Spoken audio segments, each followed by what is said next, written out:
I think we're live. I hope we're live. According to the machine, I'm live. But I'm not entirely sure. Yes, maybe we are live. Welcome to the Sunda Service. It is 2 p.m, nearly 1 minute to go on a Sunday. A bit of a grey Sunday afternoon. But I thought we'd do the whole Christmas thing this week. So visually, if you're watching along, you will see a lovely little Christmas tree here beside me. In the background it says Sunda Service Christmas. And there's lots of lights and things around me in the same spot. So thank you to my wife, who had a picture of me. What you said I was on the top of the tree? Look who's on the top of the tree, me or something. Yeah, there's me. There at the top of the tree. There's a question about the top of the tree, me, coming up. And I'm going to give you the question now so you can start looking at it, right? Because today we're going to give away some cool bits and pieces that have been sent to us over the last little while. And I have to thank someone on Instagram. I need to get his Instagram name first. Before I go any further, which is nduff3833 on Instagram, who has donated a big kit bag full of Skoda stuff. This stuff here, Skoda Scala gear, all kinds of gear inside this thing, and if you want to win it, you can. That's a USB-C connector to Lightning. There's a notepad, there's a pair of sunglasses. There is, what else we got in here? There's key rings and lanyards and all kinds of really cool goodies in the little Skoda Scala bag. And added to that, I'm going to throw on top of that and throw 3 sets of Top Trumps automotive cards. You can get the stuff on toptrumps.co.uk. They sent it, thank you, Top Trumps sent out this stuff to me to give away. We're going to go through these cards as well on the way. So we got crazy cars, we got Top Trumps sports cars, and then you have exotic cars from 1992. So a very particular year of exotic cars. And we're going to go through all these Top Trump jokes in a while. So the question is quite simple. Set by my wife. In this picture, as you see here in front of you, this photograph, I have taken a selfie in a particular place that I was on holidays in 2017. So that's what you can look at right now. You can see it. I can't understand what that means. I'm not going to get too much away. So in this selfie here, you can you can see where I am. You can see I'm at a sort of a cave, just to get that one little clue. It's a cave system. It was taken in 2017 on holidays, not on a press trip of any kind. And so if you can answer that question of where that is through today's live chat, I'm going to give you all of that. All the Top Trumps, all the Skoda Scala stuff, everything, just a whole lot going to at least one person. And I'm going to try, if 2 people get it right or 3 people get it right, and I'll give you a clue throughout this live chat here today. But cheers for joining me. This is going to be a fun little day. And I intend to do a Sunday service every day up to Christmas, right up to the Christmas day. If we can this year, every single Sunday. So join me every Sunday at 2 p.m. for this, and we go through a different sort of thing, different sort of giveaways every time. I have different giveaways, things I've ready to give away for next week, and I'm actually been in touch with a couple of car companies to give away some other cool stuff between now and Christmas as well. I'm not looking for anything out of it. I don't care, no money involved or anything else, but if you want to support the channel, there's a list of links down below, so you can support the channel any way you can. Is always good. All right, fly through who's here. Derek Norris was here at 12:20. Derek Norris put in a message already, so very enthusiastic. Zdenko is also here as well. Robert Mulhall has joined us. Well, that's after hopping forward on me already. We're flying along. Byron is here as well. He's watching a little bit last of Formula 1. Robert Van Sant. Bob, what do you think of the new Mark 8 Golf? Looks like simpleton that had a lobotomy. I haven't seen it in metal. I will be going to see that in a couple of weeks. Not next week, I think it's the week after. I'm going down to Porto to have a look at the car, the physical, and drive it, the Mark 8 Volkswagen Golf. I'm excited. Golf is always good. Golf has always been good, apart from Mark 2. Was it Mark 2 or 3 that got very fat and lumpy? But other than that one, pretty much all the rest of them are pretty good. I didn't have any problems with them, so it should be a good car. It just visually it looks a bit weird, I think, from the photographs. A lot of these cars, like the ID3, doesn't look deadly in photographs. It looks much better in the flesh, in the metal. You know, it looks nicer that way. So we see if it looks good. But I will be going down to see what the Mark 8 Golf. Right now it looks a bit dodgy. All right. Eric Watchers here. Afternoon. Only a few more Sunday services left this year. There is. We are now on the 1st of December. Would you believe it is Christmas? It is upon us. It is now okay to start saying Merry Christmas to everybody. It's now okay to put up your Christmas decorations, which we put up last night. Actually put them up Friday for the toy show, the Irish toy show that does be on for Late Late Show. You don't get it anywhere else really in the world. It's an unusual, weird show. It's like toys and stuff. It's pretty good, and it was good this year. In fairness to everybody in RT, did a fairly good job at that one. I enjoyed it anyway. But there's only 4. I think there's only 4 Sunda services left this year, and plus I have to pile of videos still to make this year, this December.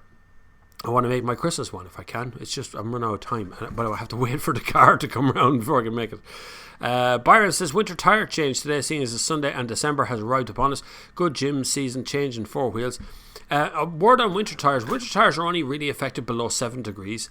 And any car company, if they're proper winter tyres, 7 degrees and below. Other than that, they tend to be a little bit soft and they affect your fuel economy. But below 7 degrees, they don't harden up like normal tyres do. So it's about the right time. It's still, now look, it was 11 degrees the other day here in Portlaoise. So I don't know if it's exactly the right time to put them up yet. My picture of me fell down. Anyway, I don't know if it's exactly the right time to put them up yet, but I would say you're hardly not far off at this stage. Steve O.C. says, hi everybody, watching the last F1 race too. Pat Mulligan, have to flick between you and the F1 race. That's okay, I'm alright. I always compete with the F1. I always win in the end. It's fine because it ends and I keep going. No spoilers please, says Hellhound. I'm not going to spoil it. No, absolutely no spoilers as where this picture's posted from, but we will be going through the top trumps in a few minutes. Happy holidays, says Carlos. You're live, says Stephen Cowley. Thanks very much. There is someone following me now on Twitter. That's great.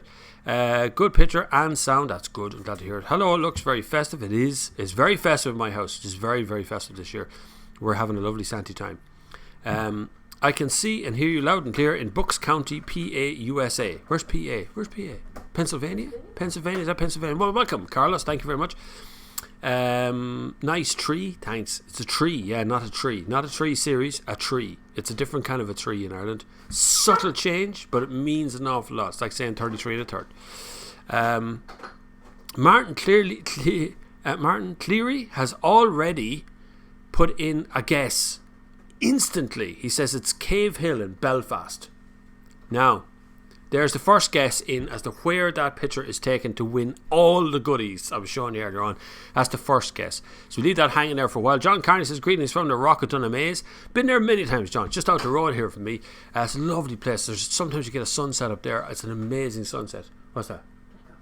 Oh, black coffee. That's good. My wife has just handed me a cup of black coffee. Now, there you go. That'll keep me going for the next 2 hours, won't it?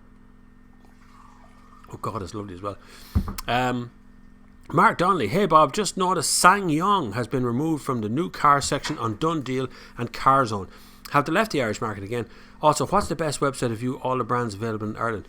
I don't think they left it. The managing director brought a few of us down to Madrid for the launch of the, I think it's the XV or something.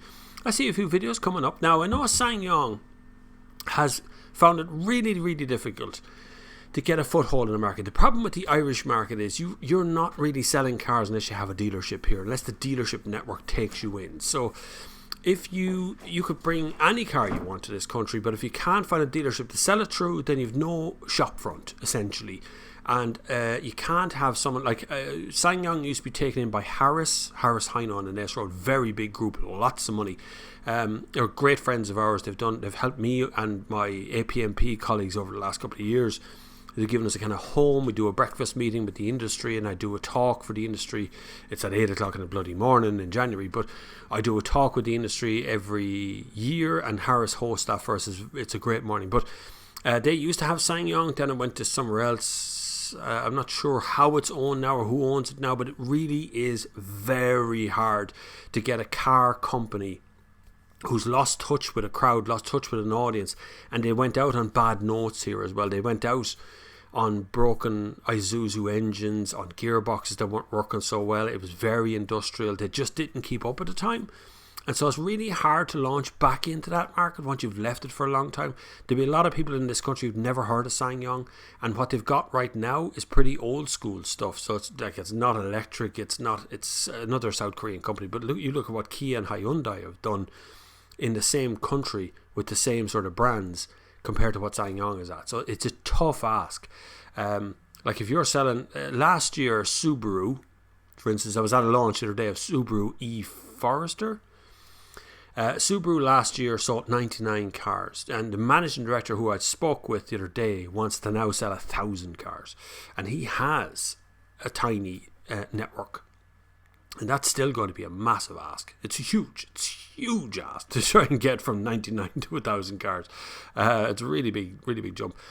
But I don't know what Dundee obviously is not the industry, so they may have removed SsangYong for any kind of reason, or just didn't update their lists or whatever. But as far as I know, SsangYong is on sale in Ireland. I do hope it continues if their managing director holds out long enough. He did bring, I couldn't go on it, but he did bring a number of people down to Madrid for a little trip to see the new SsangYong and drive it and all, and I didn't hear any more about it since then. Now, I don't have any press cars booked in, so that'll tell you where they live.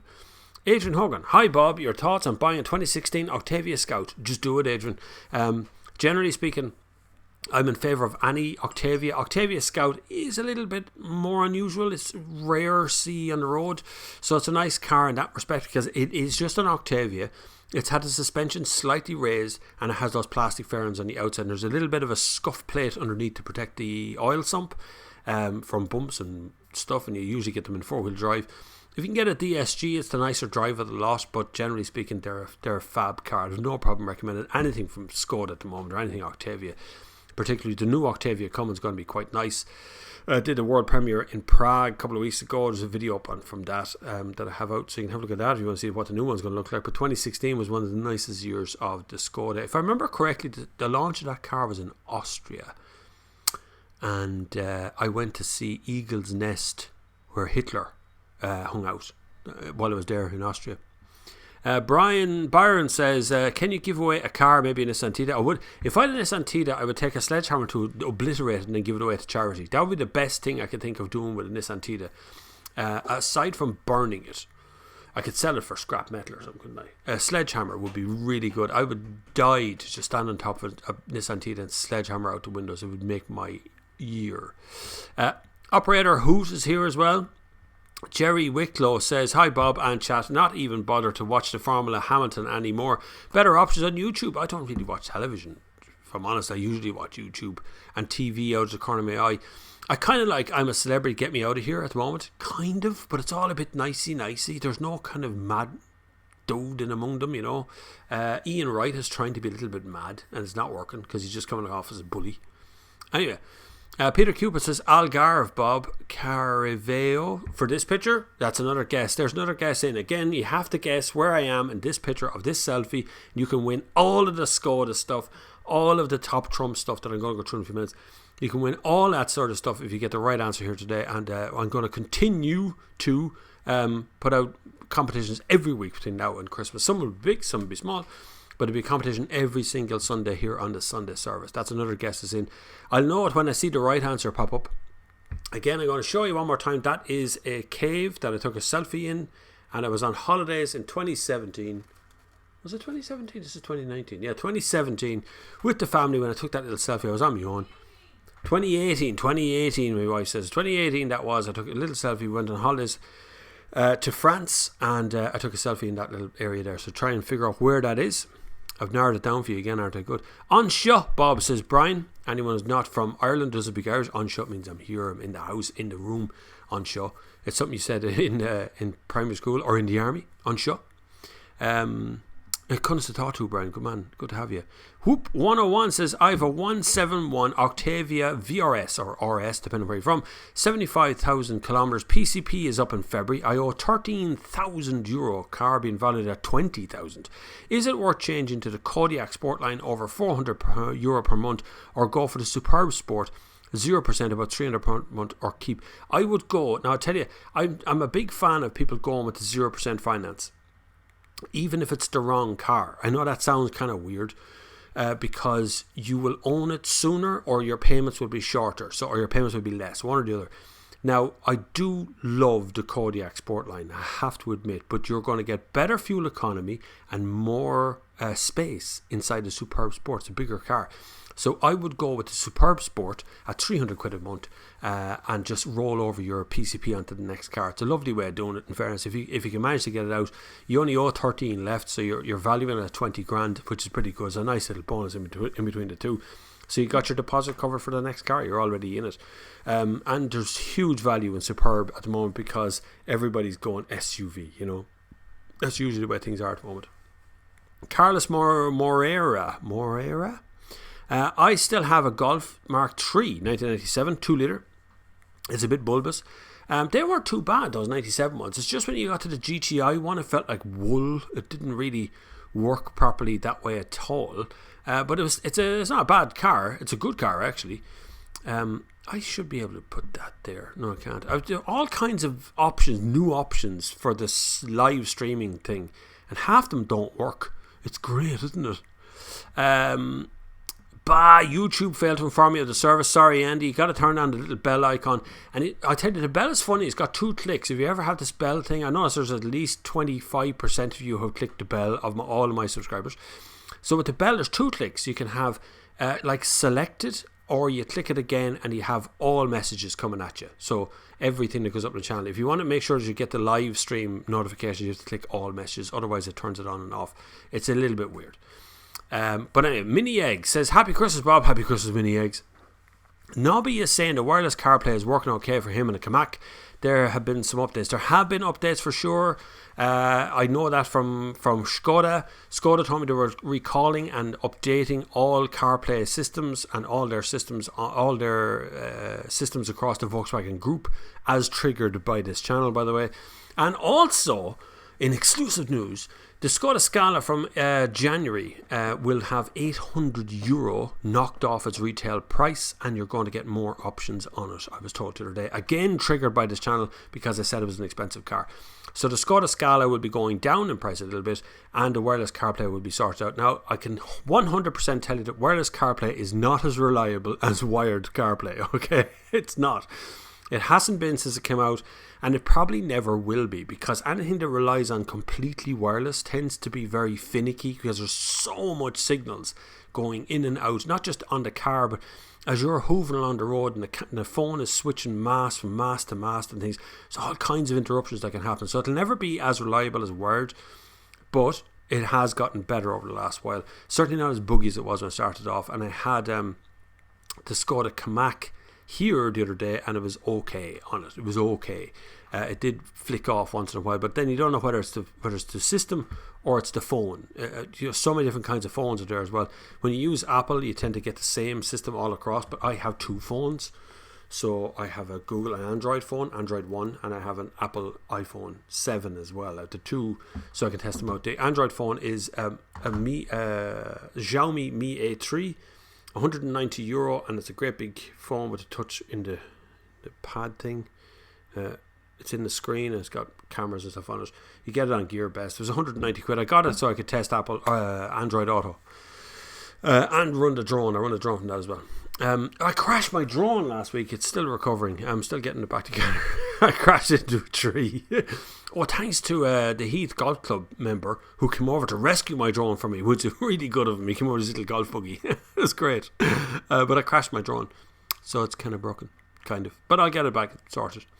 Nicholas Elson says, Hi Bob, just watched your SQ5 video. I had taken a mouthful of tea when you mentioned it's nice of a chap to stab kittens. Wet jeans. I'm sorry. It's true though, because it's like this really sharp suited cool car that just drives on the road, then all of a sudden it turns into a maniac if you when you put it into dynamic mode and put your foot down. It really does. It's like this lunatic that just can't figure out how fast it wants to go. But it's lovely. It's a lovely car.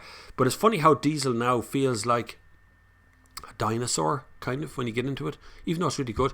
And I've spent a week driving a Ford S-Max, a 2019 Ford S-Max with 6-speed manual box and a 2-litre TDCi. The best by a country mile of any 7-seaters you could buy out there right now. The best. I did over 1,000 kilometres already, and I put €30 into it. To finish off, I went up to Rally School Ireland, went up to Dublin, 4 meetings in Dublin. I have to go to Dublin again tomorrow. It's crazy stuff, and still the car just keeps on trucking, and the kids love it. Loads of room. So if you're looking for a 7-seater, I cannot recommend any better than a 2-litre TDCi Ford S-Max. Just a brilliant car. Carlos says, what are you thinking about the Hyundai Ioniq full electric? I'd steer for the moment. The Ioniq's going to have an update very soon. It's been out a couple of years. If you look at the video I put up on the channel, that comes from 2018. So it's been out a couple of years. So there'll be a lot of refinements coming from Hyundai, because Hyundai have basically unlimited deep pockets for money, and they've been driving this electric thing forward very rapidly. At the moment, I'd still be worrying about whether electric is going to be the 100% electric future we have, or there'll be some mix of the two, because we really can't make enough batteries yet. While I'm on, I know that the Sunda Service electric car fire thing is what I put it up about today, so I'll just cover that as well very quickly. I did a lot of research around the place, see how many fires there have been in electric cars over the last few years, and although there's quite a lot of dramatic footage of electric cars, there's actually been far more petrol and diesel cars on fire than there has been electric cars on fire.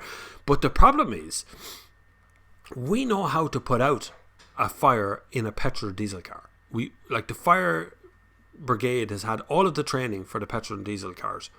And the problem with electric cars is sometimes they just won't go out. I watched this really long video from the US where a Tesla Model S, I think it was involved in a collision. It went on fire.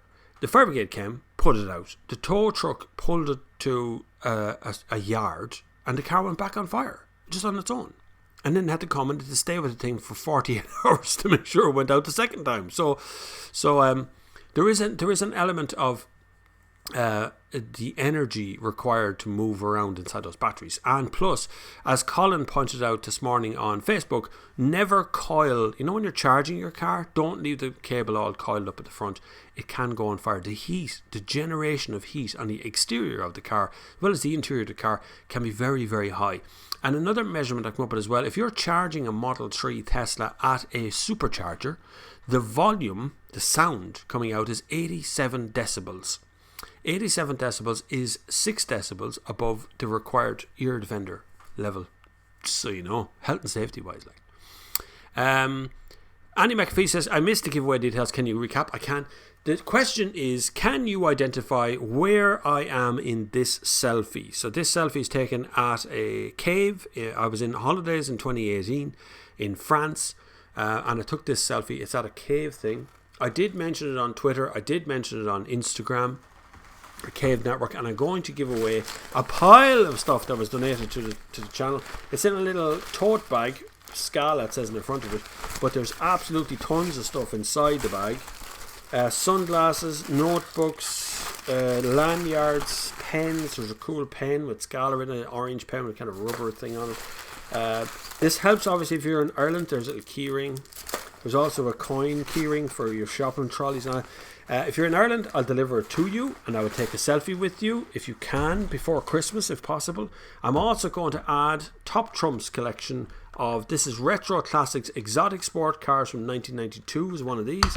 This one is Top Trump Sports Cars, and this one is Top Trump Crazy Cars. So if you want to get your kids or your friends or whatever it is into cars or into interesting cars, I'm going to give away a set of these each of these, and I also have another, believe it or not, a backup set of every one of these as well to give away, which are in a sealed box. These ones are not sealed.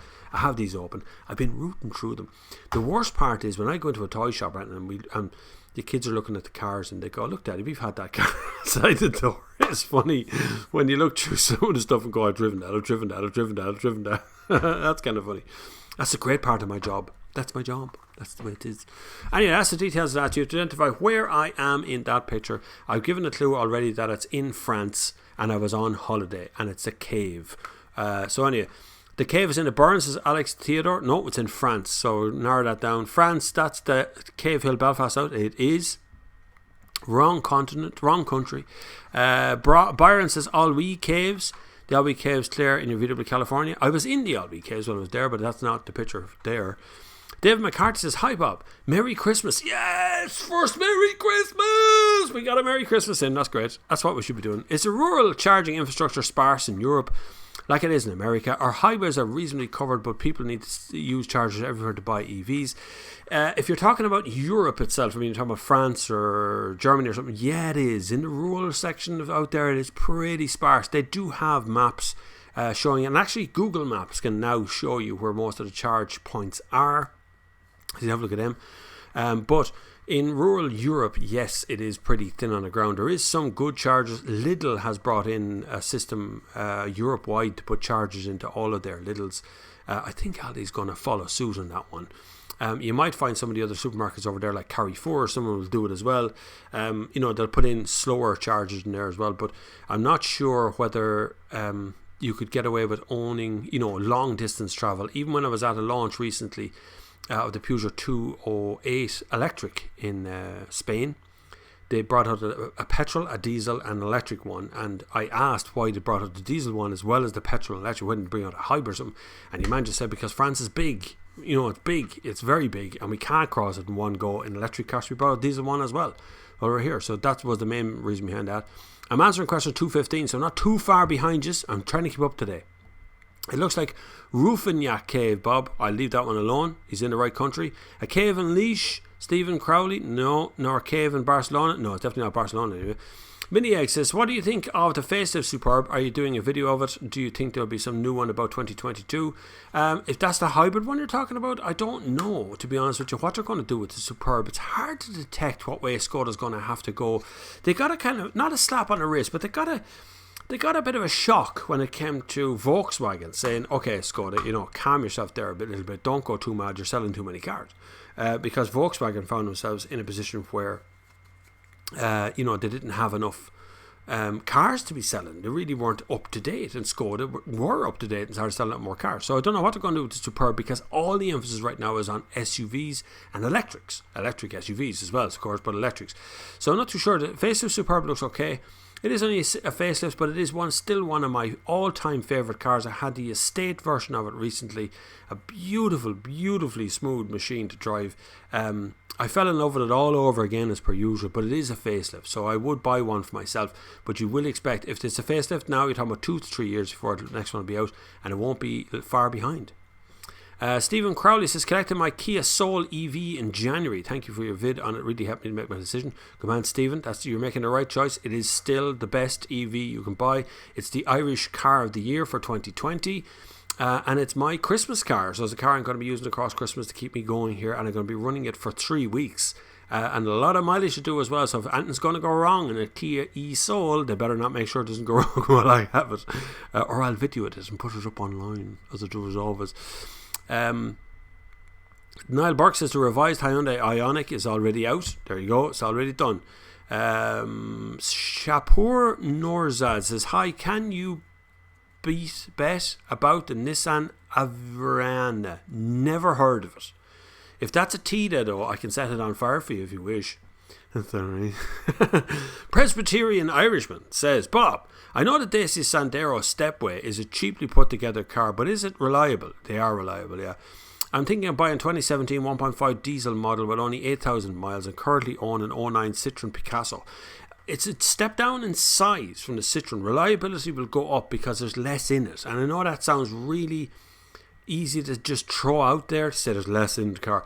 But actually, it's put together very carefully by Romanians, and it's done in such a way that they really take pride in it. In fairness to Romanians, every time I do a video of the Dacia anything, I get an absolute stack of Romanian messages coming on from people saying, "I made that car." They're lovely people, but the Dacia is a nice. It's not a bad car actually. In fairness, it looks okay as well. I think the Duster's their finest looking car. But it should be very reliable for you. That 1.5 diesel model, the diesel engine, has been a Renault Nissan diesel for years, donkey's years. Ultimately very reliable. A boring engine, but they built it for fuel economy and reliability. They didn't build it for excitement, but it's very noisy at a top end would be my problem with it. But at the same time, for a 2017 1.5 diesel model, only 8,000 miles on it, you'll be fine with that car. There won't be a bother on you. One Adrian Mulligan is asking, is it the Ardèche Gorge? We're getting closer now. Andy McPhee says the Lassault Caves. Rusty Bunt says Cannes in France. All having a shot here, boys. 1.5 Dacia Sandero Stepway will have a DPF and a difference to the Picasso. Worth knowing depending on the type of usage. True, if it has a DPF, yes. If the mileage is very low, the DPF can give you a lot of problems. Just be very aware of that one. Martin Cleary says La Verna Cave in the French Pyrenees. This is what this is all about. All the questions that are coming right now is this one photograph. Where have I taken the selfie? Where on earth is Bob for that selfie for this massive giveaway? I'm going to hit you with a few top Trump sports. We're going to go for the sports cars one first, right? Which is this one. Google user Wired. Who come up with that username? Google user is a username. Do you think that electric fire is more dangerous than a gasoline engine fire, e.g. less reaction time, heat intensity? No, they're about the same in danger wise. The problem is that we have the capability of putting out a petrol or a diesel fire using current technology, and all the fire people have had training to do with that. We haven't really put out an electrical fire, an electric car fire. In Ireland in any great sense. So the problem there is that it tends to burn a lot longer. So when the armor plating is pierced, that is pierced on the edge of the battery pack, and the battery starts pouring scrap out in the ground, and all sorts of stuff starts with chemical reactions happen inside. It often doesn't get put out for a long period of time. We're talking about hours. But think about it for a second. Any fire in a car is lethal, and explosions can be lethal as well. And of course, a gasoline engine or a diesel engine can explode in a way that an electric engine tends not to be able to do. It can't do it that way, but all fires are very, very dangerous. The first car up in the sports cars top trumps is the Alfa Romeo 4C. I've driven that. I think there's a video on the channel of me driving that, but that is the Alfa Romeo 4C. According to this, the top speed is 160 miles per hour. Of course, these are the UK ones, so we're going to get to miles per hour here. Engine size is 1.8. It's only got 1.8. Cool factor is 40, innovation is 6, and year launch was 2013. I think I drove that in 2014, and if I remember correctly, it's 800 kgs, so it's very, very light. Was it 800 or 600 kgs? I can't remember. It's really, really light car to drive. Very finicky on the road, that Alfa Romeo 4C, but a gorgeous car. I'm going to flick forward and take a random car, because it goes to Alfa Romeo Gtv and then Alfa Romeo Spider. I've driven both of them as well. There's a cool car, the Ariel Atom. I haven't driven an Ariel Atom. That's a cool car, isn't it? Top speed 150 miles per hour. I'd like to do 150 miles per hour without a helmet on in this yoke. 2-litre engine, bigger than the Alfa Romeo. Cool factor of 44, innovation of 3, year launch 1986. I don't know how it gets a cool factor of 44. I mean, that thing hasn't even got a bleeding roof on it, or a windscreen for that matter. Why would you do that? Aston Martin Vantage. Why is there Aston Martin DB9 not in this? It's a sports car, isn't it? Aston Martin Vantage, top speed of 205 miles per hour, much more like it. Engine is 6-litre, good lad. Cool factor of 36. It's less cool. How's an Aston Martin Vantage less cool than Ariel Atom? My God. Who wrote this, top trumps? You're out of your mind. I'm going to have to write them. Give out stink. What else we got? My God, there's a lot of cars. Ford Mustang. One of my favourite cars, Mustang. That's an older Mustang that's on that one.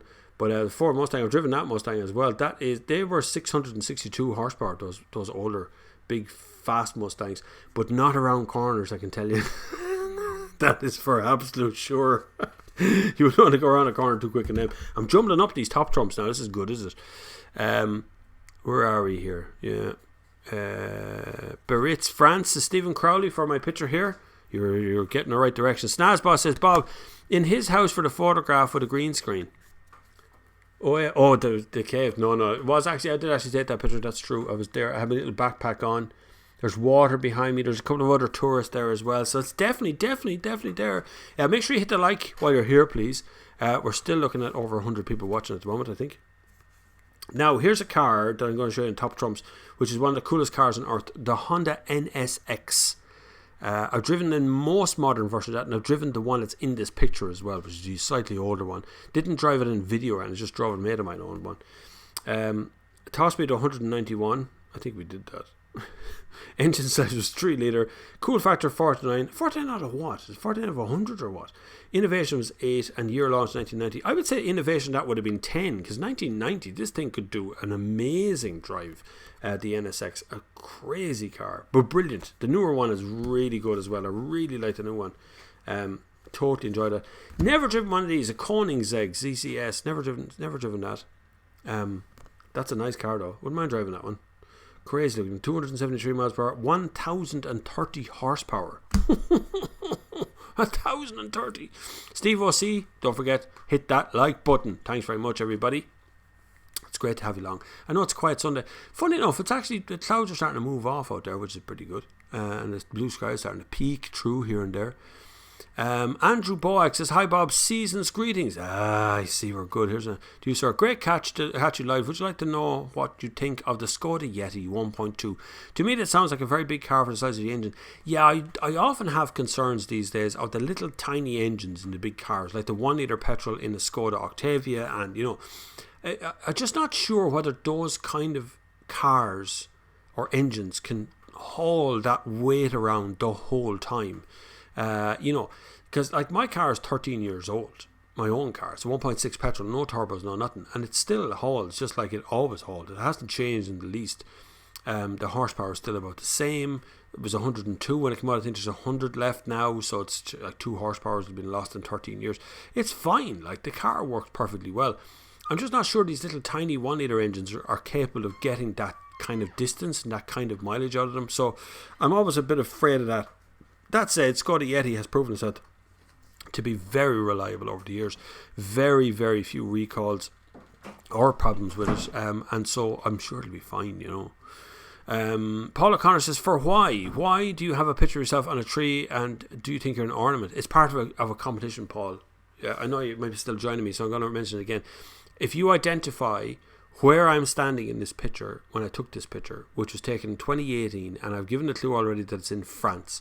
You can see it looks like a cave behind me there. Is a really when you find out what it is, you'll know it pretty well. And I've put it up there to remind everybody, you can win all these top trumps cars that I'm talking about here today. You can win a big Skoda Scala goodie bag full of all kinds of Skoda stuff. And I'm going to deliver to your house and take a selfie together if you want. If you're in Ireland, I'm not flying out unless you're willing to pay for me to fly out to some other country. I'm not flying out to another country to do that, right? La Ferrari. That's about as I haven't even looked to see what the cool factor of this is yet, but that La Ferrari is about as uncool as you can get. It says cool factor of 36. I would say a cool factor of 0 when it comes to Ferraris. They're too showy. You shouldn't buy them and show them off that you were driving or anything.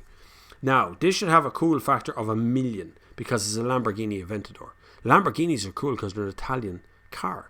And they're just cool for that factor. But Ferrari is also an Italian car, but because it's red and Ferrari, it's just not cool. Simple as that. But this one has a lower cool factor of 29, 690 horsepower for the Lambo. Lexus LFA, I've driven that. That's pretty cool. The LFA, 552 horsepower. It's actually got a cool factor of 29, which is lower, but it's actually pretty cool. A bit mental, but cool. A bit like a sports car made by someone who doesn't normally make sports cars. That's what it feels like. It's good, but it's not that good. Lotus Elise, I grew up absolutely getting the horn for one of these yokes. They're a fabulous looking car. I love the look of the Elise. I have driven it, and it's absolutely rubbish to drive, but it's a brilliant looking car. The Elise was one of my favourite things. It was on the wall beside Samantha Fox when I was a kid. Cool factor here at 35 would have been a cool factor of 100 for me. 96, that one was launched seemingly. Maserati Gran Turismo instantly gets 100% cool factor. That's definitely it. Mark Rocock says Lourdes for the cave system. Is there a cave system in Lourdes? Not it. Domaine de Andols, it says there for Stephen Crowley. Brian says, if she misfuels, you should just say and call the AA man and smile. Misfuels what? I don't know what you're talking about. You're talking about yourselves now. Byron, it's like looking at the happy pair. Happy pair? I wouldn't look at a happy pair. The coolest car on the planet has just appeared in front of me, and I've never driven one. Have you ever driven one? Anyone ever driven one of these? This is the McLaren F1. If you've driven one of these, you'll be very, very, very lucky. Very lucky. Because these are very, very rare now. Of course, 903 horsepower. You sat in the centre of the car. I sat in one. I've just never driven in one. Cool factor of 50. I take it as 50 out of 50 because that's definitely one of the coolest cars on the planet. It was launched in 1992 by McLaren. It was able to drive. It was a road legal car, but you sat in the centre with two seats either side of you, which is pretty cool. But I've never driven it, as physically driven it, but I've sat inside one. Another McLaren here, McLaren 12C, which is also a cool car. I have driven that. I was in the passenger seat and the driver's seat in the UK once upon a time. Again, someone who contacted me through the channel to go and drive their car. Another car I've driven as well, Nissan GTR, drove that in Mondello here, actually, funny enough. And there's one here in Port I've seen a couple times, a white one, looks gorgeous. Top speed 195, cool factor 36. Is that all? Innovation only 5 on this thing. No. I disagree, Top Trumps, I disagree. Where are we? Some of the questions. Caves of SAR, says Anthony CCFC, at 237. Mini Egg says, given that we are all supposed to be trying to be more green, do you think the SUV bubble will burst given they are worse MPG than normal cars, or the practicality of putting kids or older people in wins? The thing about SUVs is people desire SUVs, but they used to desire them because they were taller on the road. You could get in. If you had hip problems or back problems, they're often a little bit easier to get into. If you have kids, you think they're easy to get into, but they're not really. Most of the time, a big saloon car would be better for kids because you want to get in, put them in that way, put them in the cross. But SUVs have come a long way, and I know they do worse fuel economy to some degree, but often it's very tiny in the difference between which one does what. Generally on a motorway, the slipperier the outside of the car, the slimmer, the smaller, the lighter it is, the better it is on fuel economy. But in town driving, SUVs and cars are basically the same fuel economy, particularly when they've got the same engine and the same gearbox in them.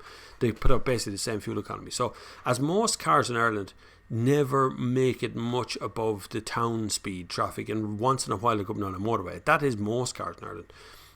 They even on a motorway, you end up stuck in traffic. You go into the N7 there any morning into Dublin and you're stuck doing 30 kilometres an hour almost all the way in. So it makes no difference. What's happening right now is people are starting to move a little bit towards electric cars. It's now like 2.5 to 3% of the market, predicting about 10% of the market next year.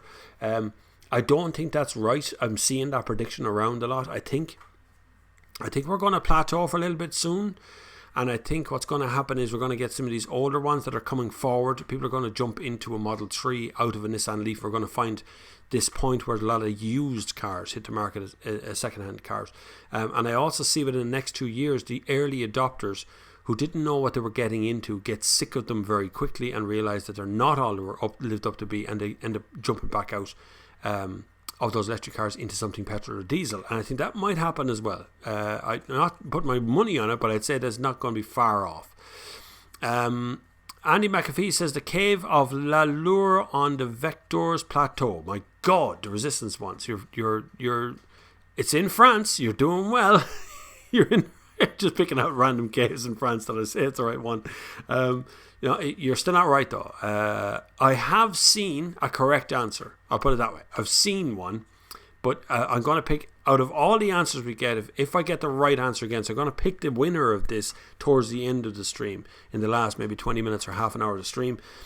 So when I get to the right answer and I see the right answer enough time, I'm going to pick a random. If I only see the right answer once, that's the right answer all over. But if I see multiple ones of the right answer, I will certainly go for a random answer at the end and see who wins what. Or if I have to, I'll split up the stuff, or I put in more stuff into it. We'll get the right answer along the way. Adrian Mulligan says, the McLaren F1 is my favourite supercar. It would be as a supercar, and I mean proper supercar. Yes, I would agree to you that McLaren F1 is a proper, real deal supercar, and it came out at a time where supercars were all basically the same, all impossible to drive, like the old Lamborghini Diablo and all that sort of stuff. Nearly impossible to drive, fun but nearly impossible, and that came out in the middle of it and changed everything. There's the Pagani Huayra, unpronounceable Huayra. I've driven the Pagani Zonda for sure. It was a bit of fun. It was alright. You were terrified. I was terrified to go even remotely fast in it, because it's very expensive, and just that will be closer to a hypercar than a supercar, I suppose, or sports car. Top speed of 231 miles per hour. That's 250 kilometers an hour, I think. Engine size, no, that's 350 kilometers an hour. Sorry. Engine size 6 litre, was a V8 for Mercedes. Actually, funny enough, in that car, I think Mercedes have done away with that car now in the end. Cool factor of 44. Now I'd agree with that, but it should be closer, a little bit closer to 50. That was a very cool car for sure. Where are we? Operator Hoot says, coolest car in the plan, still waiting for the Ferrari Testarossa. Isn't that Testarossa? No, that's not it. I was going to say that's Magnum PI's car, but it ain't. Worth to follow on Twitter is Connor Toomey. He is the marketing manager now for Mitsubishi. in the UK. He refurbishes little cars at home and has a deep-seated knowledge of everything car-wise. He's worth a follow on Twitter if you want to just see. Like I say, he's the PR of Mitsubishi UK. Used to be PR for Jaguar UK. Used to be also PR for Fiat and Alfa Romeo here in Ireland and the UK. So he's been around the block. He was also a presenter on the telly, and he's a good guy as well. Besides that, but he does rebuilds on his own little cars at home, and he does nice little posts about doing that. Eamon Henry says, "Do you know when ESB cars are going to roll out more fast chargers?" Lots of fine words from them, but no schedule. Yeah, a bit of a joke, really, isn't it? They were gifted 20 million of your lovely taxpayer money in the last budget. That was to roll out some new bits and pieces from the ESB, but unfortunately, the first thing they have to do is fix what they've already got, right? Because they've only taken ownership of the ESB network over the last while. So the problem is that because they're only taking ownership of something they built and then they let it run into the ground, didn't fix anything. Now they have to fix everything. They're fixing stuff before they're really putting out new stuff. And the problem is tech has moved up as well. So we've gone from what was the maximum charger when they installed them first was 50 kilowatt chargers. That was the fastest charger. And by the way, if anyone's watching the ESB, the fast charger here in the town does a max of 38 kilowatt hours. What's the story with that? I checked the other night. That's it. 38 kilowatts. End of story. Anyway, we're now up at 100 kilowatt hours as being kind of the standard that most electric cars will charge at. I mean, even the Peugeot 208 that just came out will charge at a maximum 100 kilowatts an hour. But we have 150 kilowatt chargers here in Ireland as well from Ionity. We have faster than that being tested and trialled by Porsche, even though they had a Taycan out recently. I've seen it in Germany at the where was that? Frankfurt Motor Show. Seen the Taycan there. It's really there. People have been driving it, but yet they've pushed back their release date again. They've been testing out fast chargers as well, up to 300 kilowatts, which is very fast. The fear I would have, of course, the faster you want to charge, the more heat is generated. So we're back to this electric cars going on fire thing. When they go on fire, they're pretty hard to put out. But fear not, they don't go on fire half as much as petrol and diesel cars. So don't panic about the electric car being on fire. They're not all going to go on fire that quick. But ESB rolling out new charger, your guess is as good as mine. As far as I'm aware, from what I've been told, the ESB is slow at making moves and doing the right thing, and they've put people in charge of the ESB network who aren't necessarily qualified. There's a lot of training courses to go through to install one of these, and there's a lot of money required, lads. These fast chargers are anywhere between 10 and 20,000 euro each, and that's before you give over a parking space to them. So don't forget that when a car park puts in electric car point, they've stopped using that space for ordinary cars. So when a shopping centre says we're going to give 5 car parking spaces over to fast chargers, that's 5 spaces for people who can't park anywhere else. You know, you lose those car parking spaces. No one else is going to park there. So anyway, Byron says, Bob, in the Tida in that pack of cars, God, if the Tida was there, I would literally set it on fire here in front of me right now on screen. But no, it's not. Thank God, it's not a sports car. It's not a erotic sports cars from 1992. Could be erotic as well, but it's not exotic. It's not erotic either. Hang on, the GT86 is not a sports car, but anyway, I suppose it is sporty. It does go sideways. It has 204 horsepower, it says up there, which is only double what I have outside. 2-litre petrol, which is pretty good. Cool factor of 23. It's actually cooler than that now, top trumps. I'll have to have a word with these top trump people. And then we're left with a brace of Porsches, 2 Porsches at the end. A Porsche 959, which is about as cool as rabies. It says the cool factor 34. It's not cool. It's not cool. It was never cool. It's this car. It's a Porsche 959. I know you see that on the screen very clearly, but hopefully it'll focus in on it in a minute. It's not cool. It's definitely not a cool car. It's a good car, but it's not a cool car. Innovation was 1986 was true. Porsche 911, Porsche 997. Does anyone get the Porsche numbers? 997, 99. That came up very well, that focus. But there's another one. There's another Porsche at the bottom of that. It's pretty cool. They're pretty cool cars. That is the sports car one. So that's this top trumps one of the sports cars that I've after pulling out. And they're pretty cool, I have to say. They're real cars that you will see on the street, or you'll see at shows, or you'll see around about the houses. But I have more car stuff to give away. Again, we're still doing this competition here, which is to find out where I am in that picture. So hopefully you will figure that out as we go along. Andy says YouTube notification for the Sunda Service just landed on him at 2:40. 8 minutes ago, even though I started 40 minutes ago. Thanks, YouTube. You're making my day there. My next guess is going to be the Euro Tunnel. No, definitely not. Andrew Boag says there's only one cool car, the Audi A8. Just watch the chase and Ronan. That's true. That Audi A8, super cool. Super cool car. That Audi A or R8 or S8 or S8 wasn't it in that car?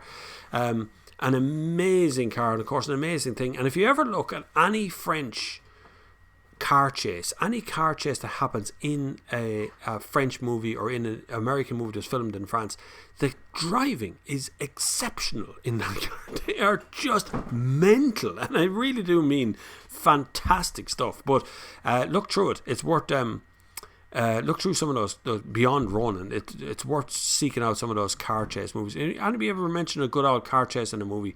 Stick it in the comments there. I'll read those go along. Matt Watson's in the house. Hi Bobby. Hi Matt. I have a feeling that's going to go really badly wrong. Usually we get people who come in here and they say hi and they're really nice and calm, and then eventually just all goes a tonto in the end. So we keep an eye on you, Matt, because that's definitely not Matt Watson Carwell. I know Matt Watson, that's not him. Derek Norris. France. Lot. Cos de Garmont, Goffrey, I can't even pronounce some of these things. Gordon Natural. There's a lot of guesses in that one. Good, keep going there, Derek. Keep googling those things. See what it is. It's definitely a cave network. It's definitely in France. We're coming up to 10 to 3, so you still got plenty of time. Relax, plenty of time. It is in France. It is a cave network. I'll say that for you. John Fitzgerald. Hi Bob. I have a 1.152 24 kilowatt Leaf. I've had it for 2 years now, but I'm starting to agree with you. Oh, here it comes. I can see myself going back to an ICE car next year purely because more range and it's too expensive now. Okay, so you make some really good points. And as a Leaf owner, I would tend to agree with you. It's a change of lifestyle that is required to drive an electric car that puts people off. They think it's great at first until they have to get through their whole week and realize they need to charge 2-3 times a week.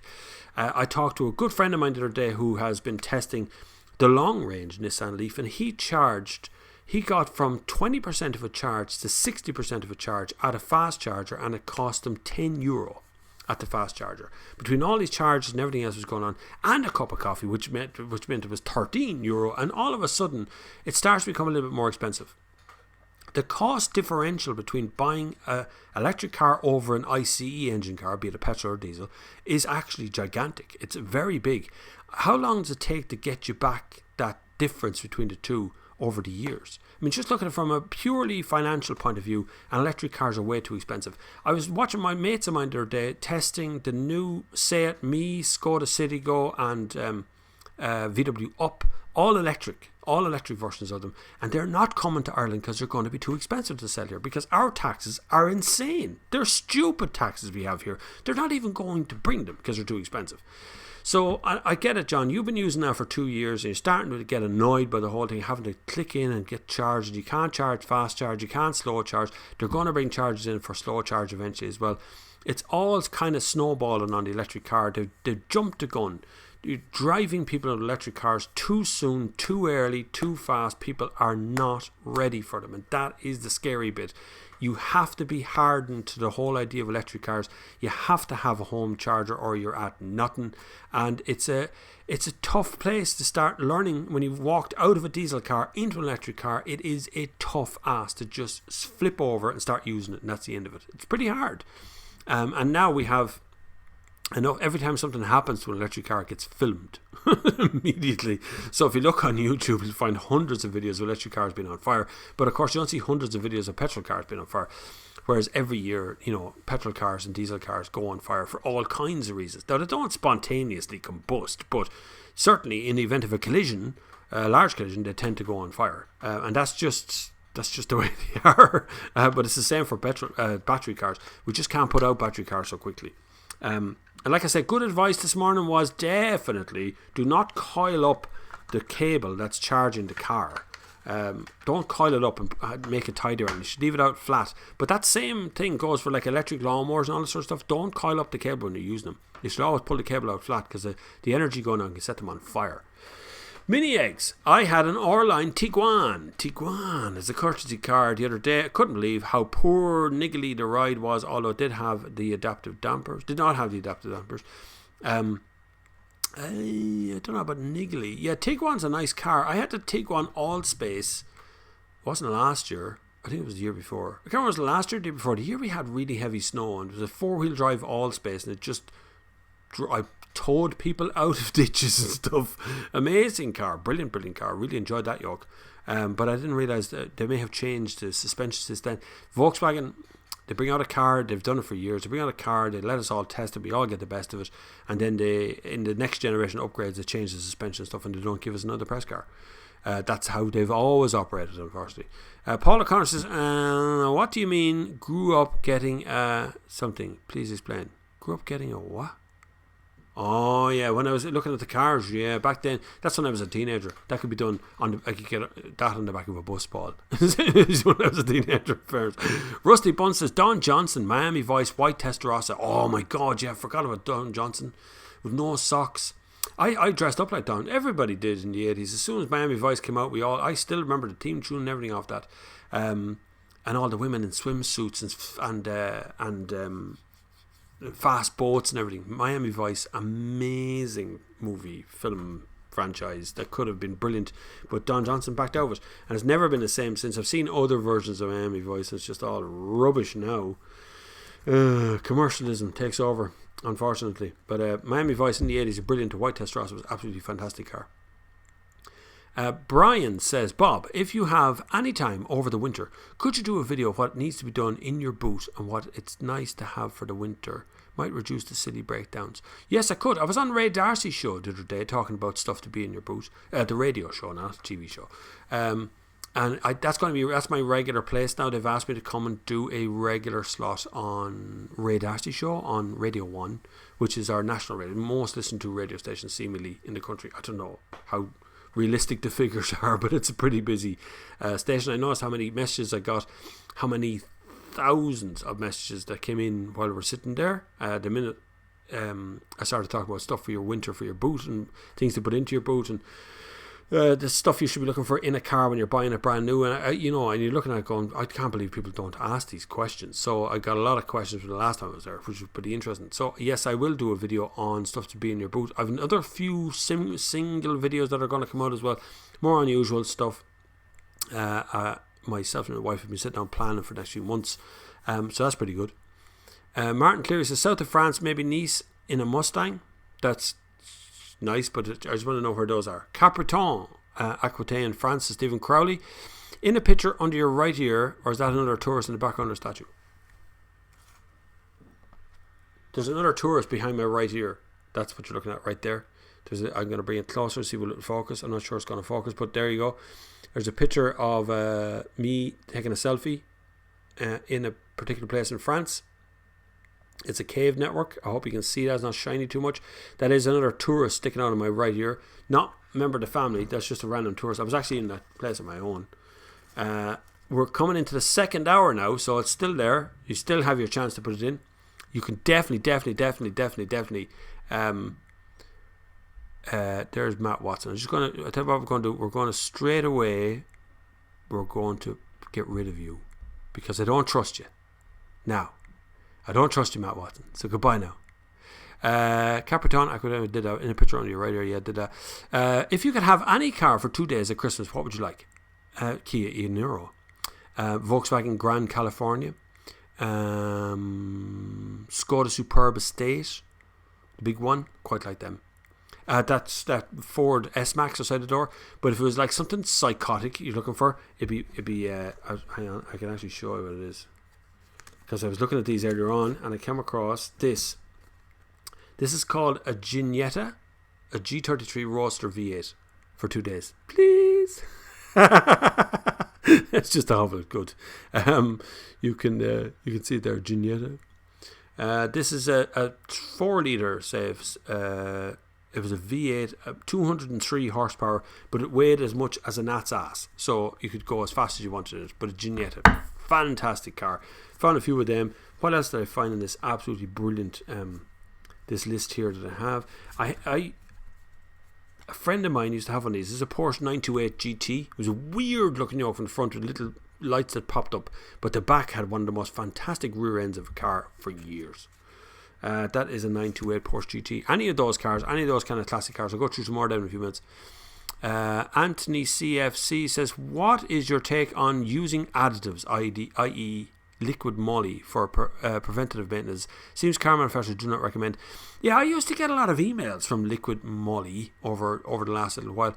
I'm not sure whether it's a good idea or not. Car manufacturers develop cars with very specific engine oils and filters and things in mind, and that's the way they're developed, so they can't really recommend something outside of that to do anything else. So it's difficult to suggest that that's going to be a better alternative than what the car manufacturer says it is, because that means you're kind of invalidating warranties and doing all sorts of stuff. So when you have a viscosity, which is the viscosity of engine oil, so it's how thick the engine oil is.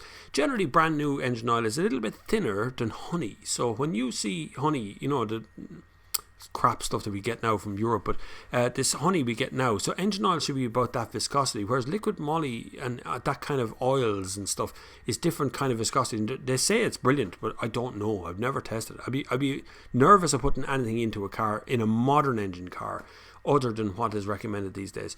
Modern engines have so little tolerance between its original stuff and what you have you buy in a shop. There's such a small tolerance between the two for anything that's unusual. So even like dirty diesel can mess up a modern diesel engine. So it's weird. You can have dirty electricity, by the way, as well. Just in case anyone think electricity is, no, you can't have electricity. You can have dirty electricity because it depends on where it comes from. Andy McAfee is telling no one's been rude to him. Just look, myself and Andy has had enough experience here with the comments to know that Matt Watson, spelt Matt Watson exactly the same as Car Wow Matt Watson, coming on here and going, hi everybody, is that same person that turns up every once in a while and thinks it's fierce funny to get me to answer some nice questions at first, and then all of a sudden they go tonto halfway through, and it turns out that they're a lunatic. But that's okay. I'm trying to find you a Ferrari Testarossa. I thought it might be in this, but a Ferrari Mondial is the only one that's in it. It's the only... there's a Ferrari Mondial, which is there as well. John Fitzgerald says, Bob, as regards my Leaf comments, Bob, don't get me wrong. Love the car. Would stay EV, but as I said, the range is more range, too expensive. I have home and work charges. See, it's all going to come down to that kind of... The problem is you can be as environmentally friendly as you think you're being. And believe me, electric cars are not as environmentally friendly to build as you might think they are. That's been glossed over quite a bit. The building process behind electric cars and the getting of lithium ion out of the ground, the getting and making of all the aluminium and stuff. So there's been a lot of cover up on that end of stuff. Yes, the car itself, when it's built and standing out the front of your house, emits no CO2 essentially, or well, very limited. There's no tailpipes, there's no combustion happening when they're driving, but that doesn't mean that they're not CO2 negative, and they're certainly not CO2 positive.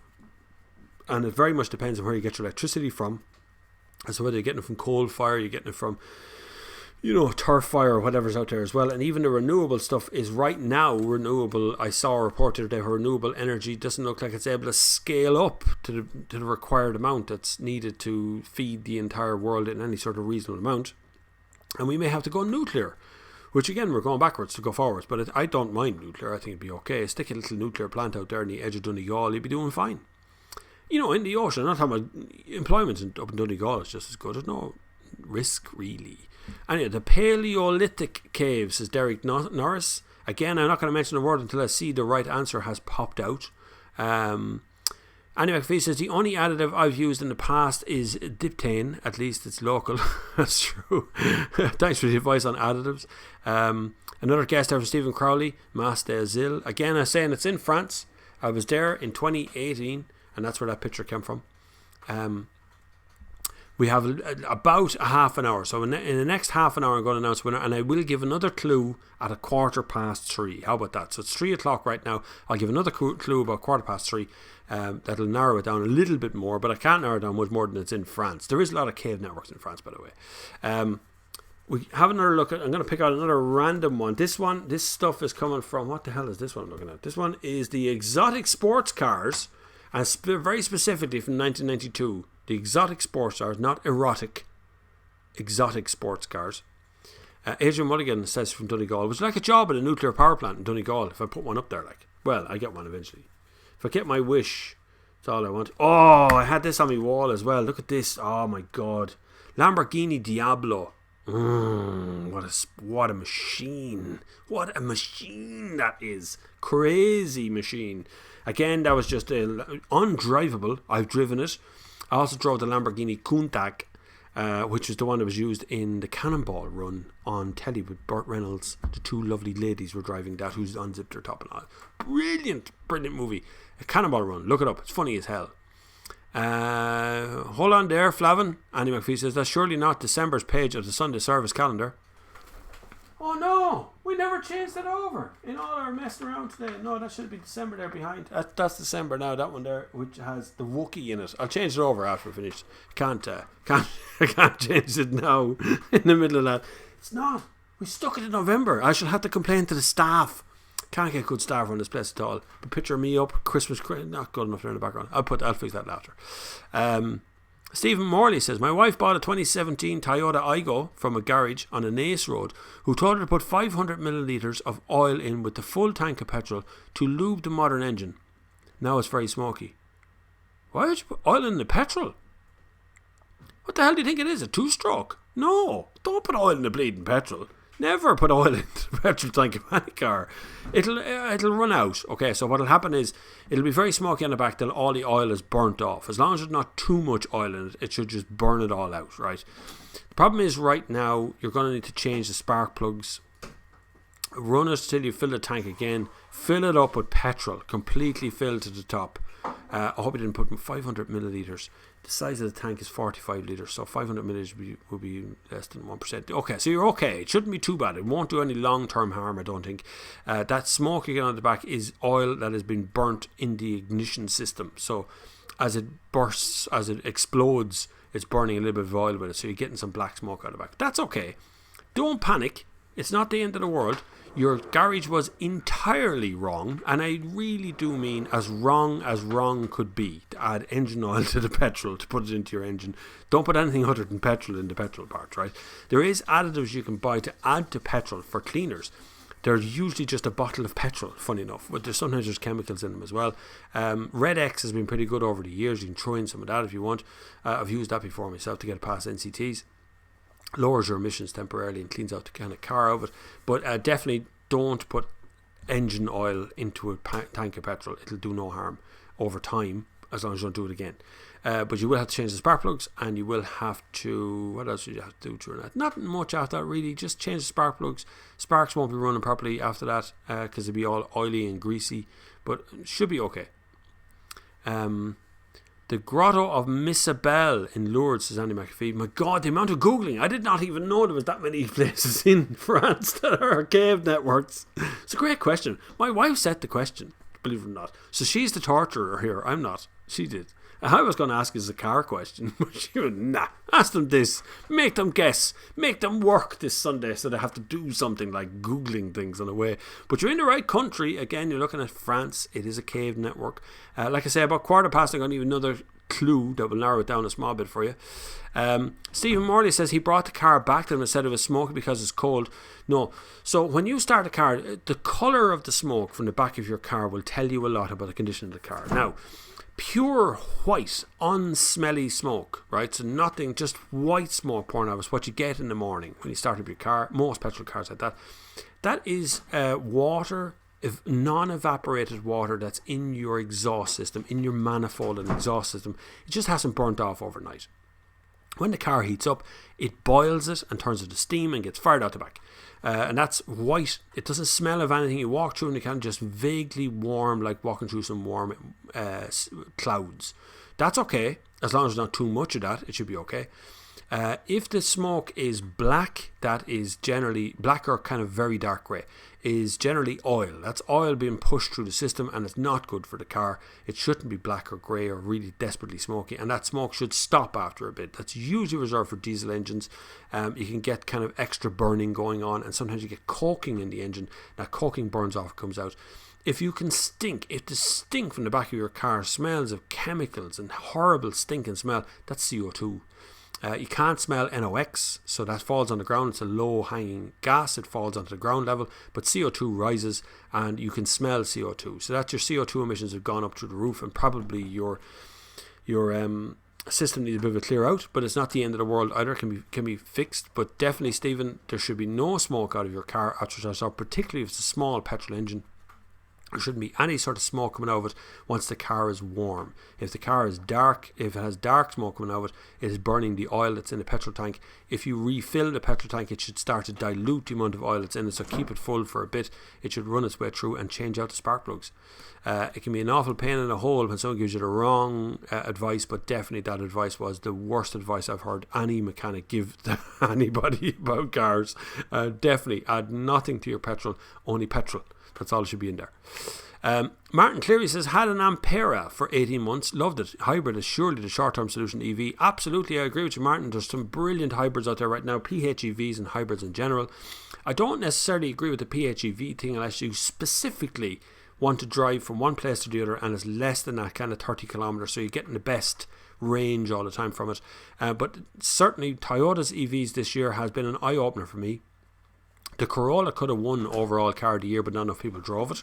I think it could have troubled the top slot easily. It did. I think it won its category, but it didn't win the overall or get anywhere near it. But certainly EVs, this PHEVs and hybrids this year have been a brilliant solution to a problem we didn't really have before.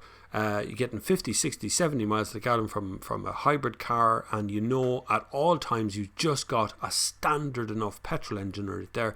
It does normal services, it does normal mileage. Do you know the service on a Nissan Leaf is between 120 and 149 euro for servicing what? I don't know. That doesn't cover tyres or nothing. Anyway, we won't get into that right now.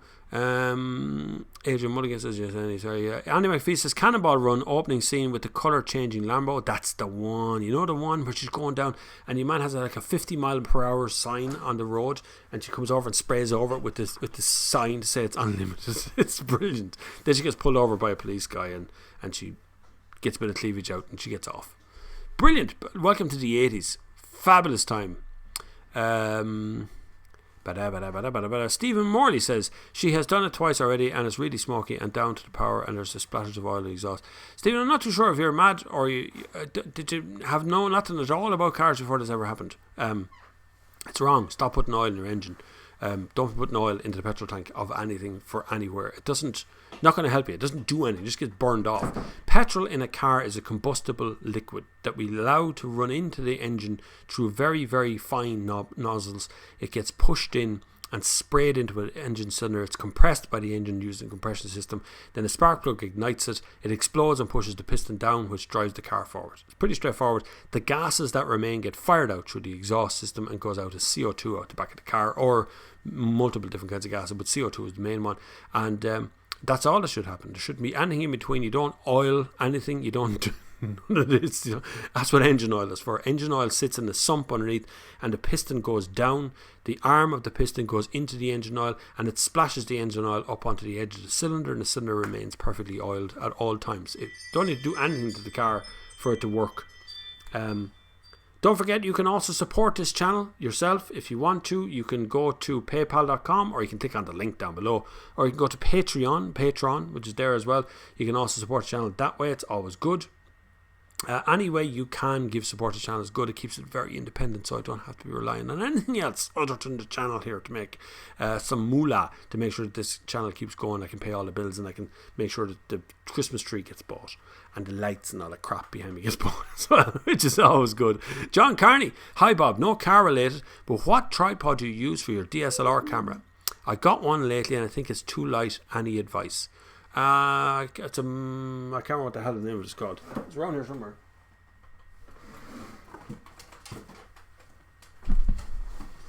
Oh God, you could always hire me to make the videos though, which is just, do that too. It is a Manfrotto. Bought this year actually. A Be Free Live, that's the name of the thing. Knew I'd come up with the name of it eventually. Yeah, Manfrotto Be Free Live. It's that. It's got extendable legs, come up on top. Tripods are a weird sort of thing. I've actually got a load of tripods. It's very hard to find one that actually does what I want to do. That's the one that's given me the most amount of work. I have another Manfrotto one as well out in the hall, which is a bit bigger and heavier. Depends what you want to do. But really what you want from a tripod is that it holds things fairly solid, but when the wind blows, that it doesn't just blow over. That's the biggest problem that you have. Now, one of the best things you can do on your tripod is to make sure it has this little tiny hook on it. If you look at this hook here, so the legs come down, that hook is in the middle. What you do is you put your camera bag on that hook and it gives it weight downwards, so it stops the thing rocking about the place. That's important. That's also full height as well, so you can do interviews with that one. That's the best one I've seen. It's about €280. Buy it in Ireland, please. There's plenty of places in Cork and Dublin that sell that tripod at standard rate, standard price. It's an all-in-one unit, but it's called a Manfrotto B-Free Live. There's another one called a B-Free, which is a photographer's version. Don't buy that one, it hasn't got a head on it. Take me snap or something. Are there any recorded thefts of catalytic converters from cars in this country? For the metal content, is it commonplace in England? It's commonplace in Ireland as well. Certain cars are targeted. Some cars have a DPF that sticks out quite a bit, or catalytic converter sticks out quite a bit. DPFs are also stolen because it's full of nickel. So the two of them they're usually cut off with an angle grinder rather than being any sort of mechanical thing. So it does happen, and it does happen not with great regularity, but it is happening quite a bit more. Some more modern cars hide the catalytic converter behind all kinds of plates and things, so it's very hard to get them out, and other ones have moved them entirely inside the car or have locked them in place that just don't require cutting too hard. They'll go for the low-hanging fruit. I know the Land Rover, wasn't that not Land Rover? The Land Cruiser, sorry, Toyota Land Cruiser was quite a target for a while for the DPF because it was hanging off the bottom and it's full of nickel. It's full of a precious metal, that's why. Kevin Walsh: hi Bob, thinking of buying a new Mazda CX-5 diesel, would you recommend? Good engine. I find Mazda diesels a little bit thirsty, would be my problem. They're quite sporty to drive. All Mazdas are sporty in one or another, but the diesel ones tend to be a little bit thirsty as well. I was never really happy with that with Mazda. I like their cars, but I do think that they could do better on the fuel economy and take the sportiness out of it a little bit. So the CX-5 is quite nice. I haven't driven with their modern stuff, and they're going petrol, and there's an electric one on the way. So the diesel ones are going to be a rare thing in the near future, but I do find them a little bit thirsty in comparison to some of the German engines, and particularly some of the Korean engines, which are very fuel efficient. But Mazda makes some great cars. I just wish they get the fuel economy right. John Carney says 91 watching and 37 likes. Hit the like button, folks. I do find a lot of people who watch this don't comment. They stream it in the background as not visual, but they stream it on their headphones when they're going for a run, or they, so they're not interactive, so they're not seeing the like button or the subscribe buttons or anything like that. I do find there's a particularly can't think of his name now. There's 5 or 6 people who go for a run every Sunday at 2 o'clock, and I am streamed in their ear holes while they're running along. So it does happen, and some people are watching on televisions and stuff as well, where there's nothing to very little to see, but there's also very little to click on for commenting and things. Diptane for NCT has worked for me for years. Absolutely true. Diptane is a funny old product. Can you still buy it in motor factors just over the counter? Don't know if they get rid of it. If only VW knew, all they needed to do is fire in a tin of Red X. It would have saved all the scandal. Lower their CO2 emissions immediately. Oh yeah, I have to give out another clue to this. So the name of this place rhymes with car.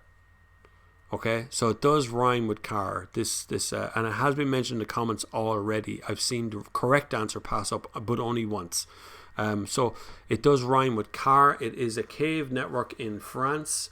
Get your answers, the last of your answers in now, and I'm going to choose a winner before the end of the stream today. And if you're in Ireland, I will personally deliver this stuff to you, and you can have it and keep it and love it and give it away, or give it away as a Christmas present or something to your friends or whatever you want. It's up to you. It'll be your stuff to do. James Daly: hi Bob, I bought a Mitsubishi Outlander 2.2 diesel a few months ago. Mitsubishi are no longer making Outlanders with diesel engines. Do you think this will affect the second hand value of the diesel Outlander? Yes. it will. It'll either go up or down. More than probably down would be the answer to that one, because even if the car company has stopped making the diesel engine and stopped making the components around it, means the spare parts are to go out. Now, you're talking about 30 years before we can't get any more spare parts for something, right? Because there's cars like Heelys and things on the road that have been out of service for 50 years, you still get all the spare parts. So the Outlander was quite popular in other countries. 2.2 diesel is still on sale in other countries, just so you know. It's just not on sale here in Ireland, but it's not on sale in Europe, should I say. But the Mitsubishi Outlander 2.2 diesel was a good car, a reliable thing. It should keep on going. You'll be able to get spare parts forever, but when you want to trade it in the future, it may be an issue, as a lot of car manufacturers won't want to take an Outlander in that can't get parts and won't be able to be under warranties or nothing else. Mitsubishi did give an 8-year warranty with their cars recently. I always wonder where Mitsubishi will be in 8 years' time. Stephen Morley. Oh, we're back to the Igo. She brought it back to them on a Nails Road, and when they saw her coming, they started smirking, laughing, making and mocking ladies. Okay, I have a feeling this has gone beyond. I'm going to, you're now saying, I never said it, Igo, I need to do anything. Just call the police. Just call the police and have them all arrested. They're all liars. Anyway, Colin Foley. Hi Bob, love your work, thanks. I have a 2011 diesel Ford Focus with 142,000 miles on the clock. My God, it's doing well. And the car is running perfectly, yep. Would you hold on to it or look to sell it on? What is it, 2011 diesel Ford Focus? I'd hold on to that. If it's not giving you any trouble and you're happy driving the car, keep it.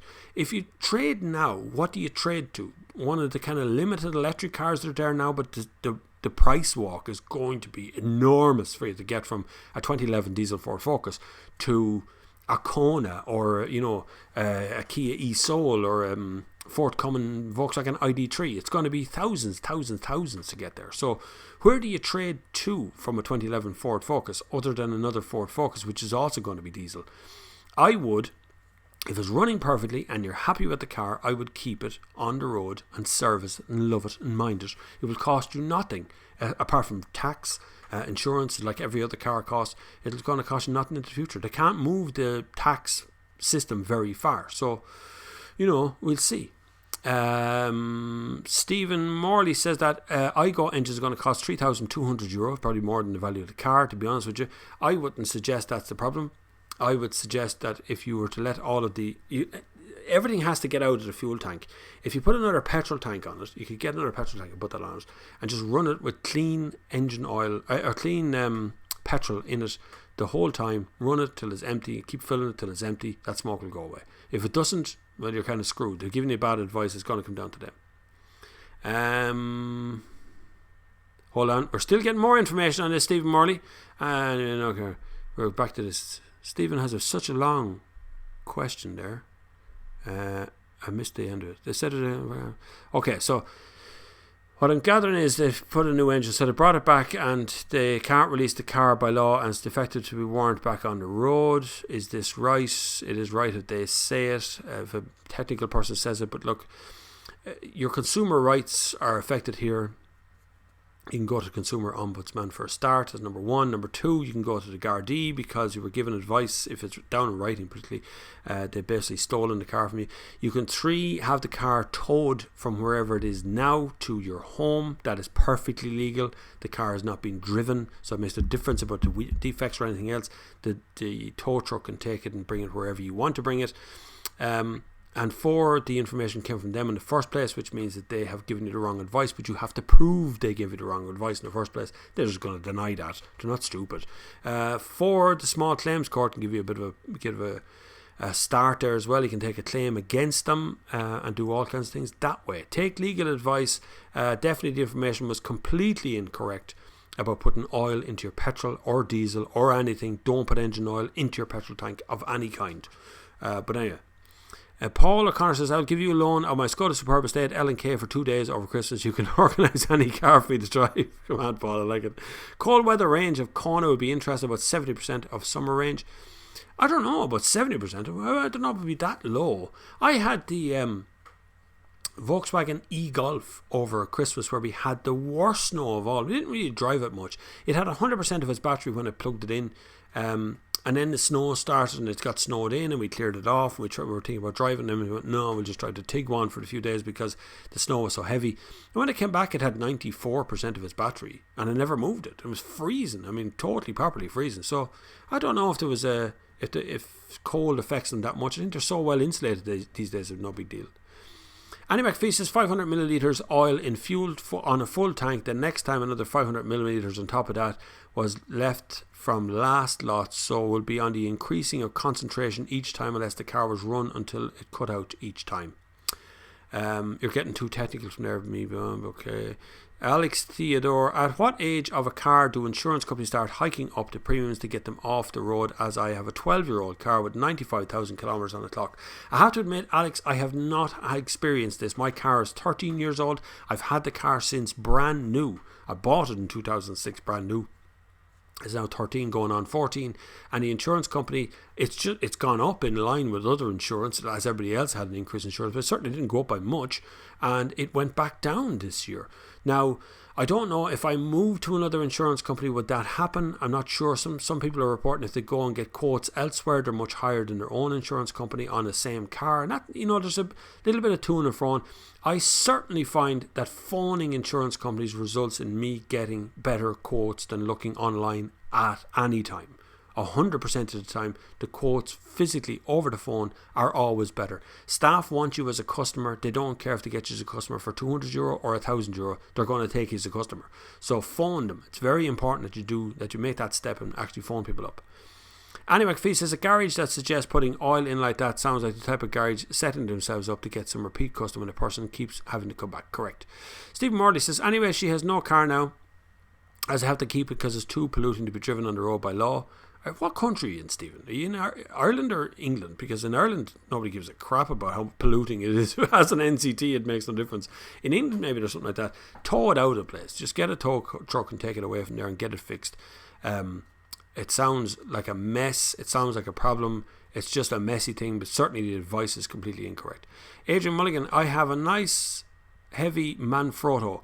Just need new screws from having it in salt water. You had it in salt water? What you do in salt water? You put your tripod in salt water. That's mad. This tripod is... I'll tell you a few things to look out for while I'm advising you on tripods is, number one, the legs go up and I can fit it into a bag to bring on an airplane.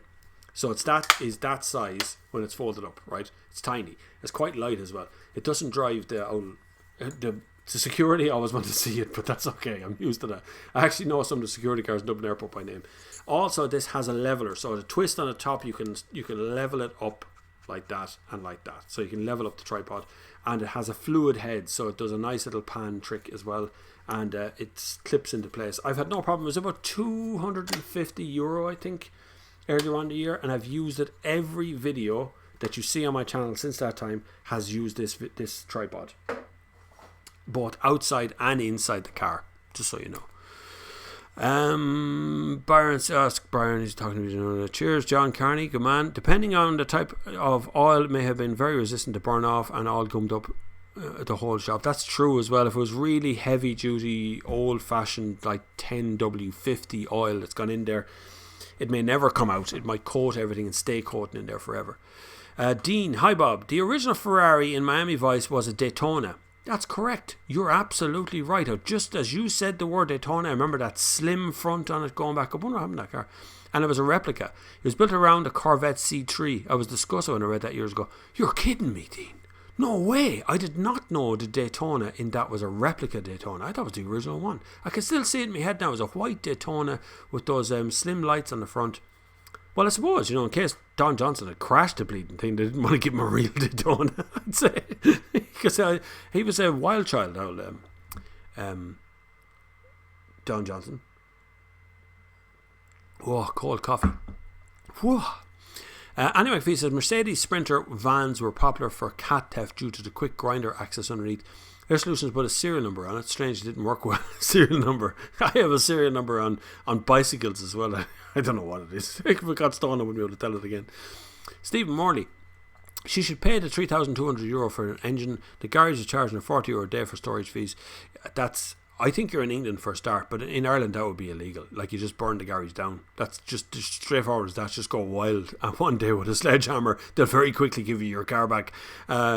This sounds like just a con job from start to finish, Stephen Morley, for sure. If you're in the UK, I'd definitely talk to my local police about this. You can't charge someone €40 a day for anything. That's been held to ransom. That's crazy. Keep the car. Have it. You can have it yourselves. Just keep it. Just send them a bill every day for €40. That isn't... It just sounds insane. I know it's on a nice road. You said to me earlier on it's on a nice road, but it's crazy. Definitely crazy. Get a tow truck. Get the car towed out of there. Do not pay that €40 a day. It sounds insane. I don't know the whole story of that. I can't really fully comment on the entire thing. Obviously, I'm only getting it from one side. Maybe the garage has a legitimate reason for this. Maybe they didn't advise you to put oil into your petrol. I don't know. It's impossible to say. But I wouldn't pay €3,200 for an engine of anything, loan out of an Hyundai IQ. Most engines are used second-hand. You can get them for a couple of £100. I'm still looking at this stuff. Hold on now. I thought I saw the right answer there again. I didn't know. I don't think so. Made ellipse cave. No. What time have we got? Oh, it's half an hour. You got 15 minutes, less than 15 minutes to identify what cave in France that is that rhymes with car. And you can win all the stuff that's sitting here in front of me. All this stuff that's in this bag, all the top trumps cards, all that stuff is coming to you. And hopefully you're in Ireland, then I can actually deliver to you particularly. Mick Daly. Dipton is already added to diesel before the delivery to the garage forecourt. Correct, it is actually. Yeah. Actually, in fairness, if you start analysing the chemical analysis of diesel, it's absolutely jam-packed full of additives. Diptane, yeah. Full of additives. Tons and tons of things in it. There's hardly any diesel left in the diesel at this stage. Le Grotte de Sar, says Annie McAfee. Baron Dartic says, right, Bob, an email. You're spamming the live chat. Thanks. That's okay. Johnny Dub, late to the feckin' party again. Johnny Dub, you know it's at 2 o'clock. It's 2 o'clock every bleeding Sunday. This is 3:30 now. Where's your late card? Send me a letter to say why you are late. You better have a good reason. Death, sex, love, any of them three is pretty good reason. Colin Foley, hi Bob, what are your thoughts on a 2.2 litre diesel 150 PS Mazda 6 saloon, say 2016-17 model? Is it fuel efficient and good driver's car? Good driver's car, yes, 100%. Fuel efficient, not so much. That's the problem with Mazda. They tend to make very sporty, very good handling cars, very beautiful looking things as well. They make very nice cars. The two things really that lets them down is number one, their user interface on their sat-nav things, and number two, their fuel efficiency. That's basically the two things that lets them down. Colin Foley says, where do you buy your fleeces and jeans, Bob?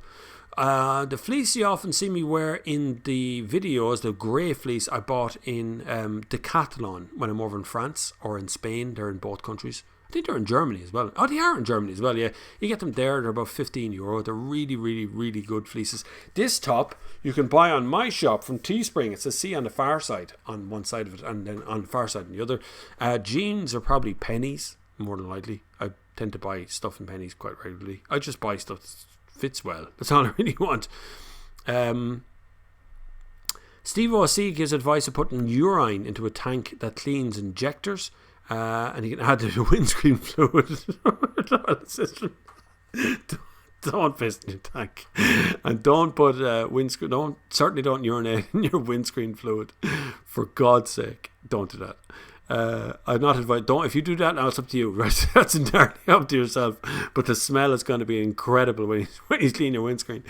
Dar Gem says, I'm lucky enough to be in a position to want to buy a nice big Jeep. Not new, just big and comfortable. Always loved the LR4, but 2 years ago I saw the Ultimate Rexton. You advised me not to touch it, then don't go near Rexton. They're lovely big things. They're really big comfy yokes, but I'm telling you the engine will fall asunder if it's the older Rexton. They bought them like at a discount from Mercedes once upon a time, and they just absolutely ate pistons. I worked on a few of them in fairs over the years. They just ate lumps of themselves. They made bits of themselves. Don't buy the older Sanyong. Newer ones have their own engine. They're okay. They're fine. They'll go around the clock. But the older ones, no. And plus, SsangYong at the moment, I don't know where they are in Ireland. They were going full tilt there for a little while, and then they seemed to fall quiet all of a sudden. So I don't know what's after happening. Johnny Dub was out changing a headlight bulb in my Fiesta. Missed that. I was out back in before the kettle boiled. Take that, Reno McGann owners. Yeah, that's good. You can do a headlight bulb in Fiesta, yeah, I know. Fiesta, any of the old 40 stuff or any of the newer modern Fords, they do think of people who work on the cars, weirdly. I know that sounds weird, but a lot of car companies don't. Audi don't, for instance. You have to pull half the front of the car off to get anything done in an Audi for some strange reason. More, I suppose a lot because Audi owners don't tend to touch their cars themselves. Stephen Morley still says it's a bit more complicated than that. The mechanics at the Naas Road garage is my wife's ex-husband, who she's currently pregnant. I'm just going to... This guy's just absolutely a lunatic. Another one, right? We're going to get rid of you, Stephen. Sorry, Stephen. I know you might have a genuine thing. Put it on an email, send it to me at some point in the future. You're wasting my time. Adrian Mulligan, what can I say, Bob? I live near the sea. Nuclear power stations should be located inland. I nominate Athlone. I'm okay with Athlone as well.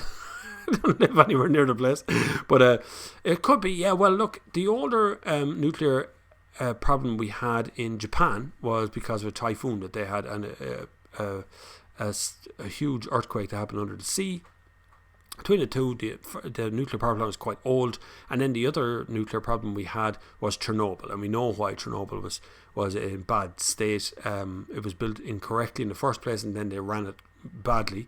But I would have no problem with the nuclear plant in Ireland supplying with electricity. It's clean, relatively. Dominic Gavin, hi Bob. Back Daytona in Miami Vice, when the Ferrari realised they were using fake one, they gave them a white Testarossa which boosts sales of the USA, as the show was so big at the time. That's a brilliant history. There's a great history to the bloody cars of the...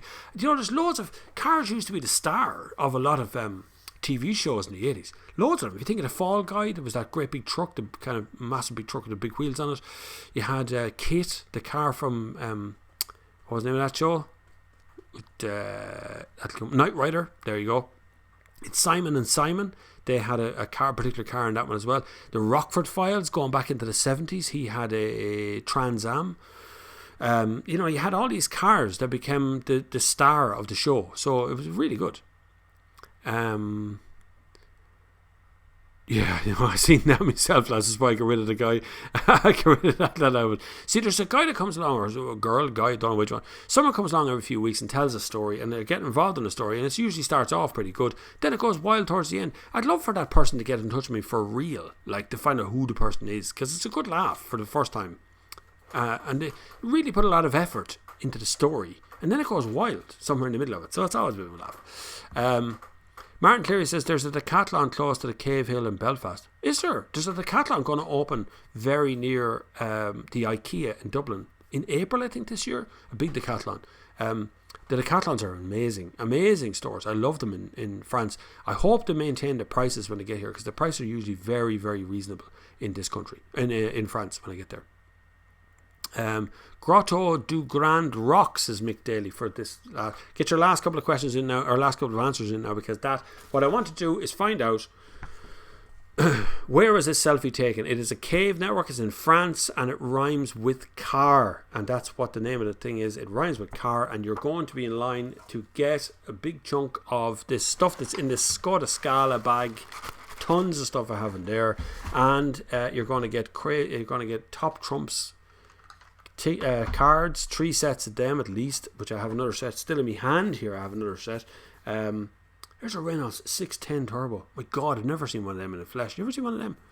Anyway, I'll hold it up there. Very dark. This one's very dark. I find these little pictures are real pictures rather than stage pictures of the older ones. The retro classics. Where were we? Bob, you ever thought of doing a travel show too, a bit like the ones Bjorn does when you're on your travels? I did a few of them. They were very successful in fairs, but most people come to my channel really just wanted to come for the cars. Weirdly, if you look at people like Bjorn, they have a lot more subscribers than me, but probably not as many views. I get more views, so I get a hell of a lot of views from non-subscriber people. It's 250,000 people a month watch this channel. Not mad. It's mad. Like, it's humbling to think how many people watch the videos and how many hundreds and hundreds of comments and emails and things I get as well. So it's kind of hard to keep up. Even though I don't have as many subscribers, a lot of the big channels, it's still a hugely trafficked channel.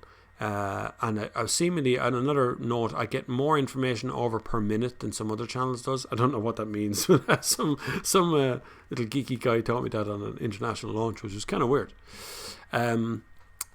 Andy says, with the demise of Germany, Kyle, these people had to go somewhere to tell their stories. I know, yeah. I was waiting for the next part of that one. It's always going to be good, isn't it? Oh, brother, Hoot, Magnum PI was the Ferrari 360 GTO.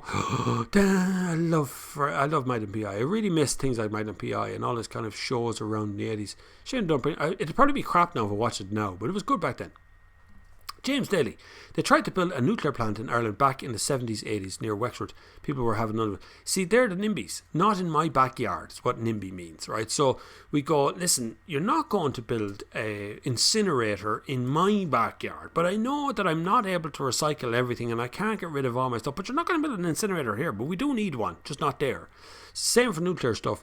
Nobody wants it near them, but in actual fact we need one, or we need to do something in that respect to improve what we do here, and it just future-proofs us. We buy in an awful lot of electricity to this country from other countries. Think about that for a minute. Why do we need to do that?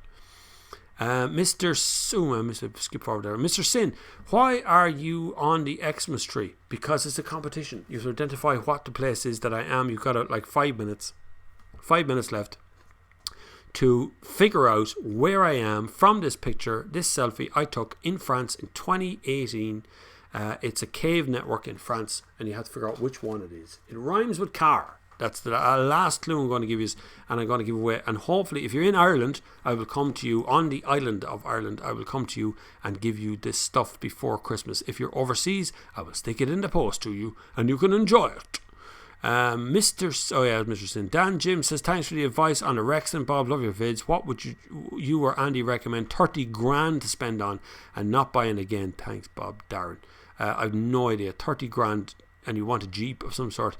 You could buy, there's a Range Rover Vogue, which you do come across here in Ireland every once in a while. It's probably generation 2 or 3, and it's one of the most comfortable cars I've ever had in my entire life. Fairly reliable.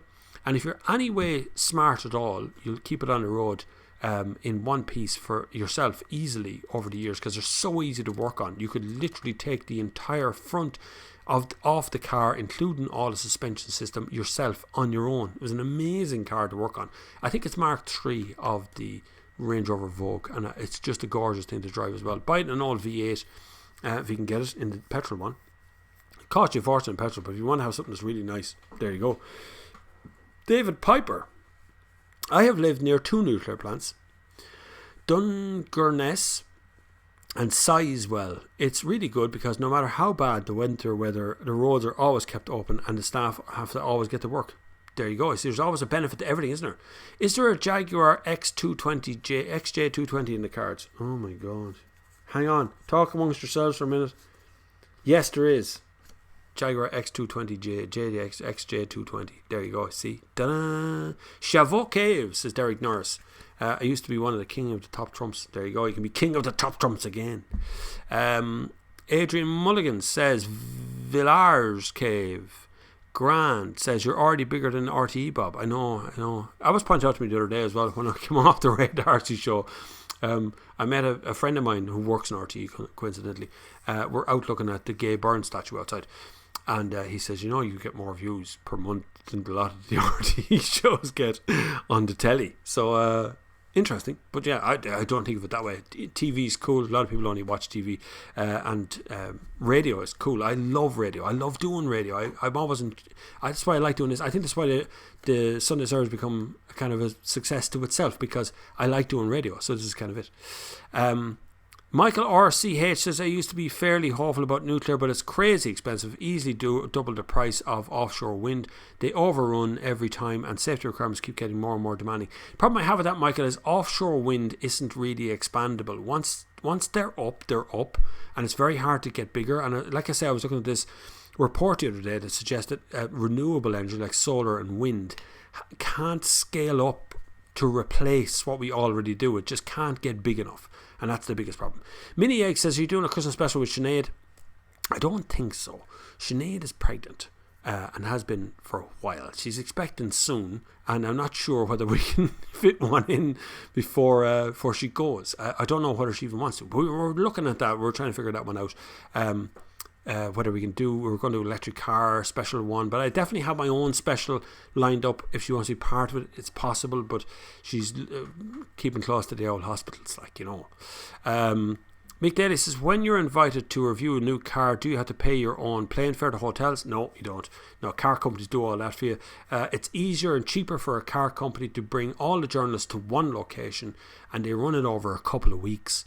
And so, like, I fly in there on a Tuesday morning, I drive the car on Tuesday, stay Tuesday night, get the press conferencey thing. Wednesday morning, I'm going back to the airport, I drive the car back to the airport, the cars get cleaned at the airport, another crew turns up, and another group of journalists from some other country turn up, and away they go again. And they just do that every 2 days for 2 or 3 weeks, or however long they want to do it for.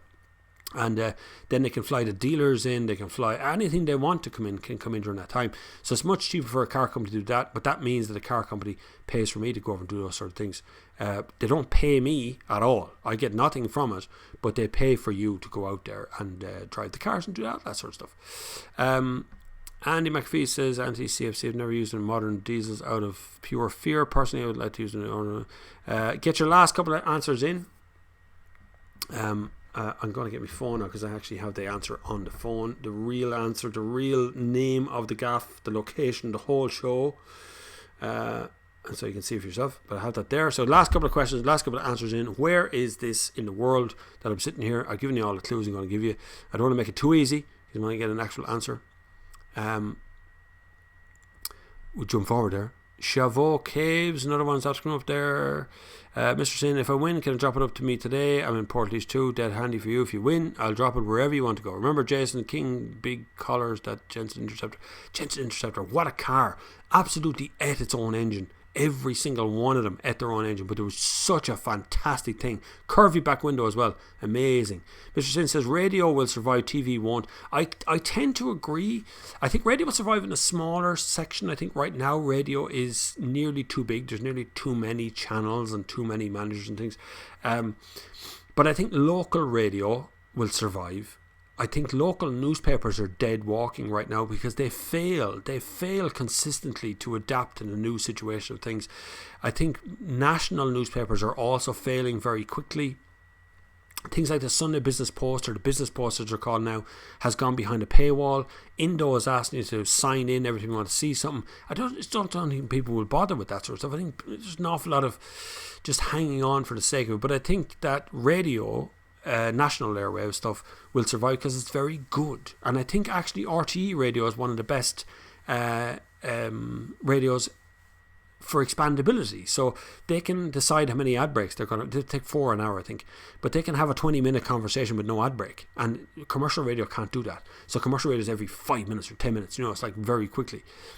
So I think you're right, radio will survive, TV won't. TV's walking dead right now and has been for a number of years and just fails to kind of pick up going on. Adrian Manelli says, Bob, what do you think of the 191 2001 Nissan Navara? Good car, really good car, very expandable. You can do an awful lot of stuff with that car. It'll put up with any kind of punishment. If I was looking at one right now, I'd definitely look at the Ranger, the Ford Ranger. It's a really good value, funny enough, and it will tow anything. It'll pull anything up any hill. So will a Nissan. Mercedes tried to do the X model, or Model X, or X something or other that they did as well, which was based on a Nissan Navara. Navara was much cheaper though. Peter, my favourite car from TV show was Dino from The Persuaders. Tony Curtis was the driver. That's, yes, true. It was a beautiful car, beautiful thing. I can't even pronounce that. Only French caves I know. Come on, Michael, try in there best you can. Bar Caves rhymes with car. Arfin Jones, I'm looking for a small safe car, and I think an electric one. Do you go for a Seda Rona now, or wait a while for an electric option? You see, if you buy a car today, so how long do you want to hold on to it for, right? If you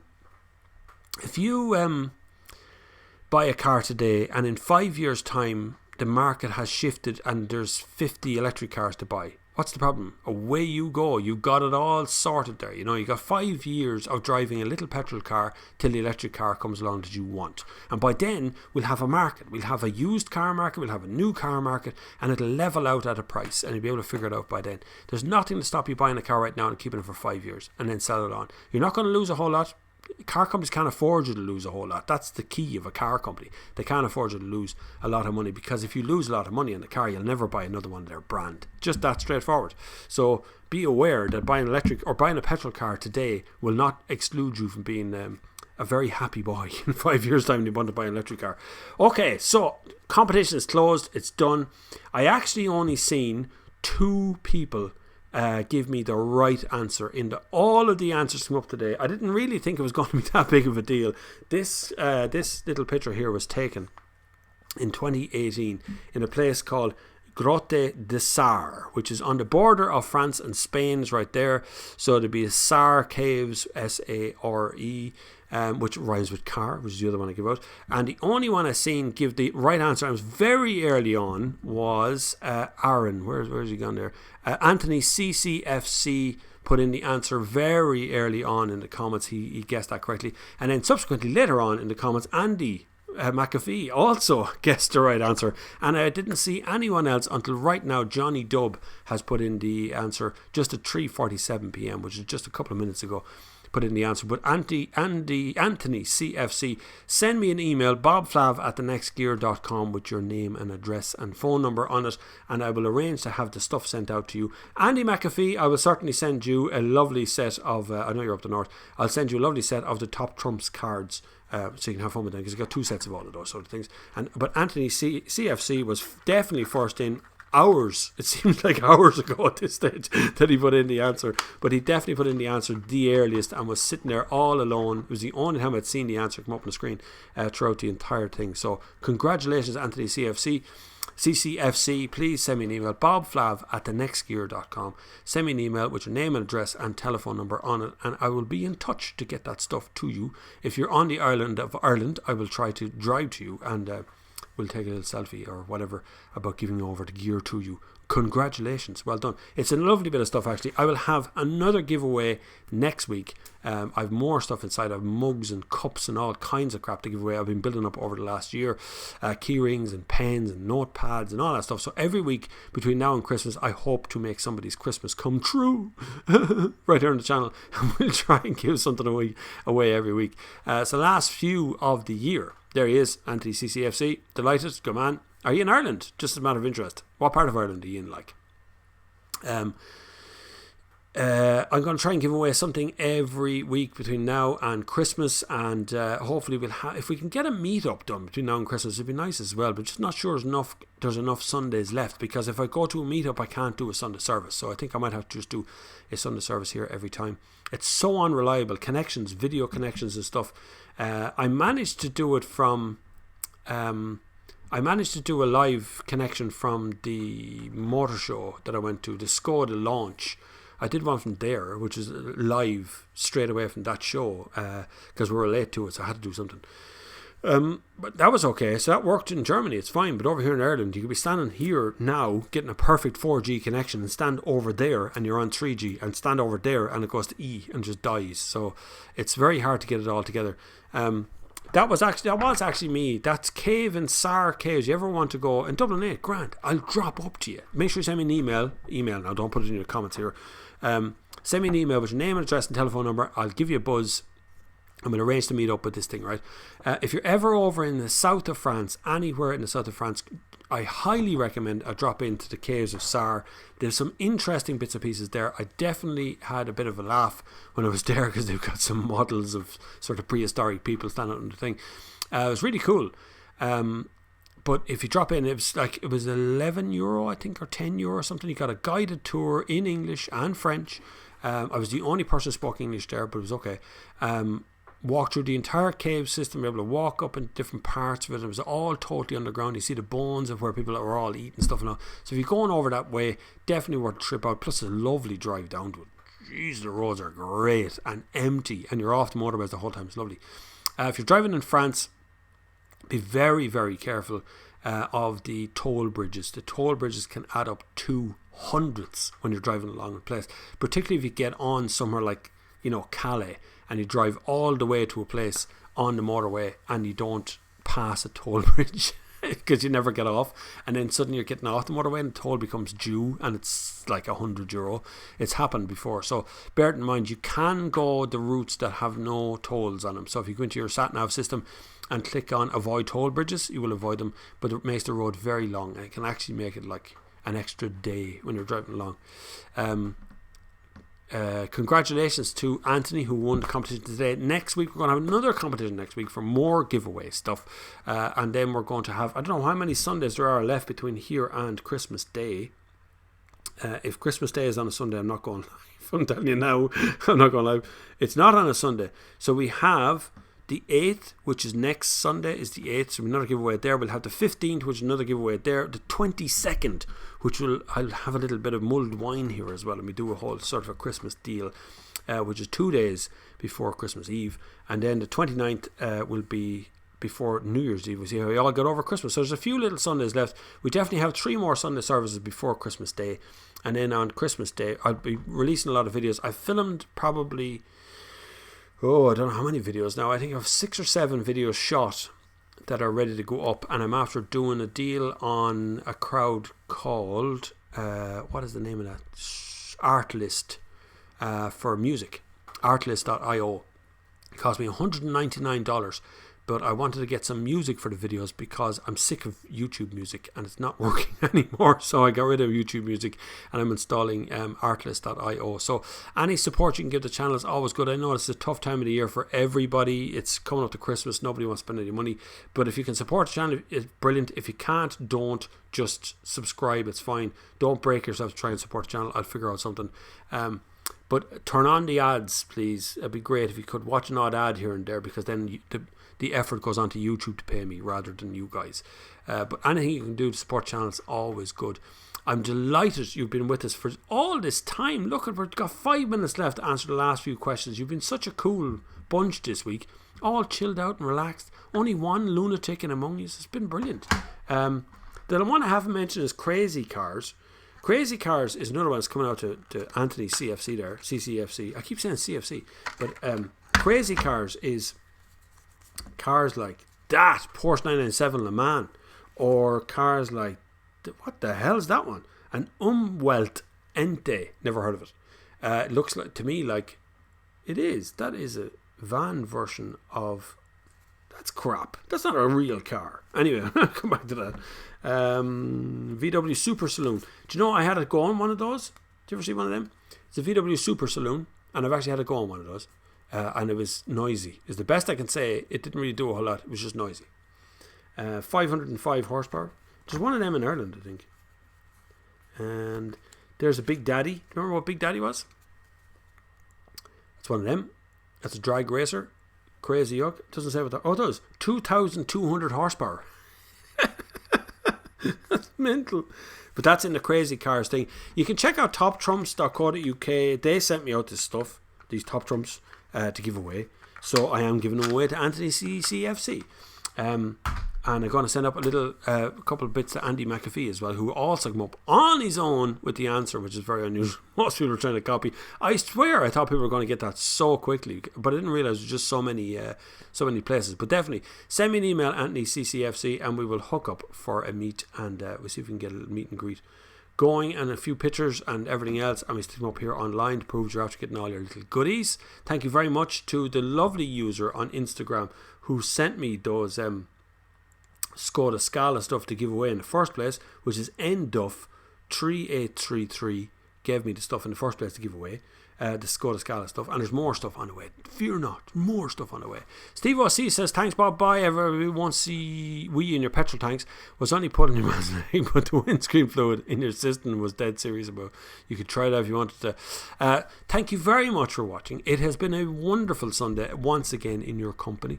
Hopefully you will join me here next week for another edition of the Sunday service as it draws into the Christmas period and getting closer to when Santi arrives. And hopefully all of your dreams and all of your Santi lists have come true. Don't forget to get the Santi list in the post to Santi very soon. Otherwise it's going to be all for nothing. Those who believe receive is the answer to that. Thank you very much for joining me in the fastest 2 weeks of the week, 2 hours of the week, as Jerry Wicklow just pointed out to me. It is the fastest 2 hours of the week every single week that comes. It's been absolutely brilliant to be here with you again. Hopefully I will see you next week on the Sunda Service. But until the next time, I will see you on the far side.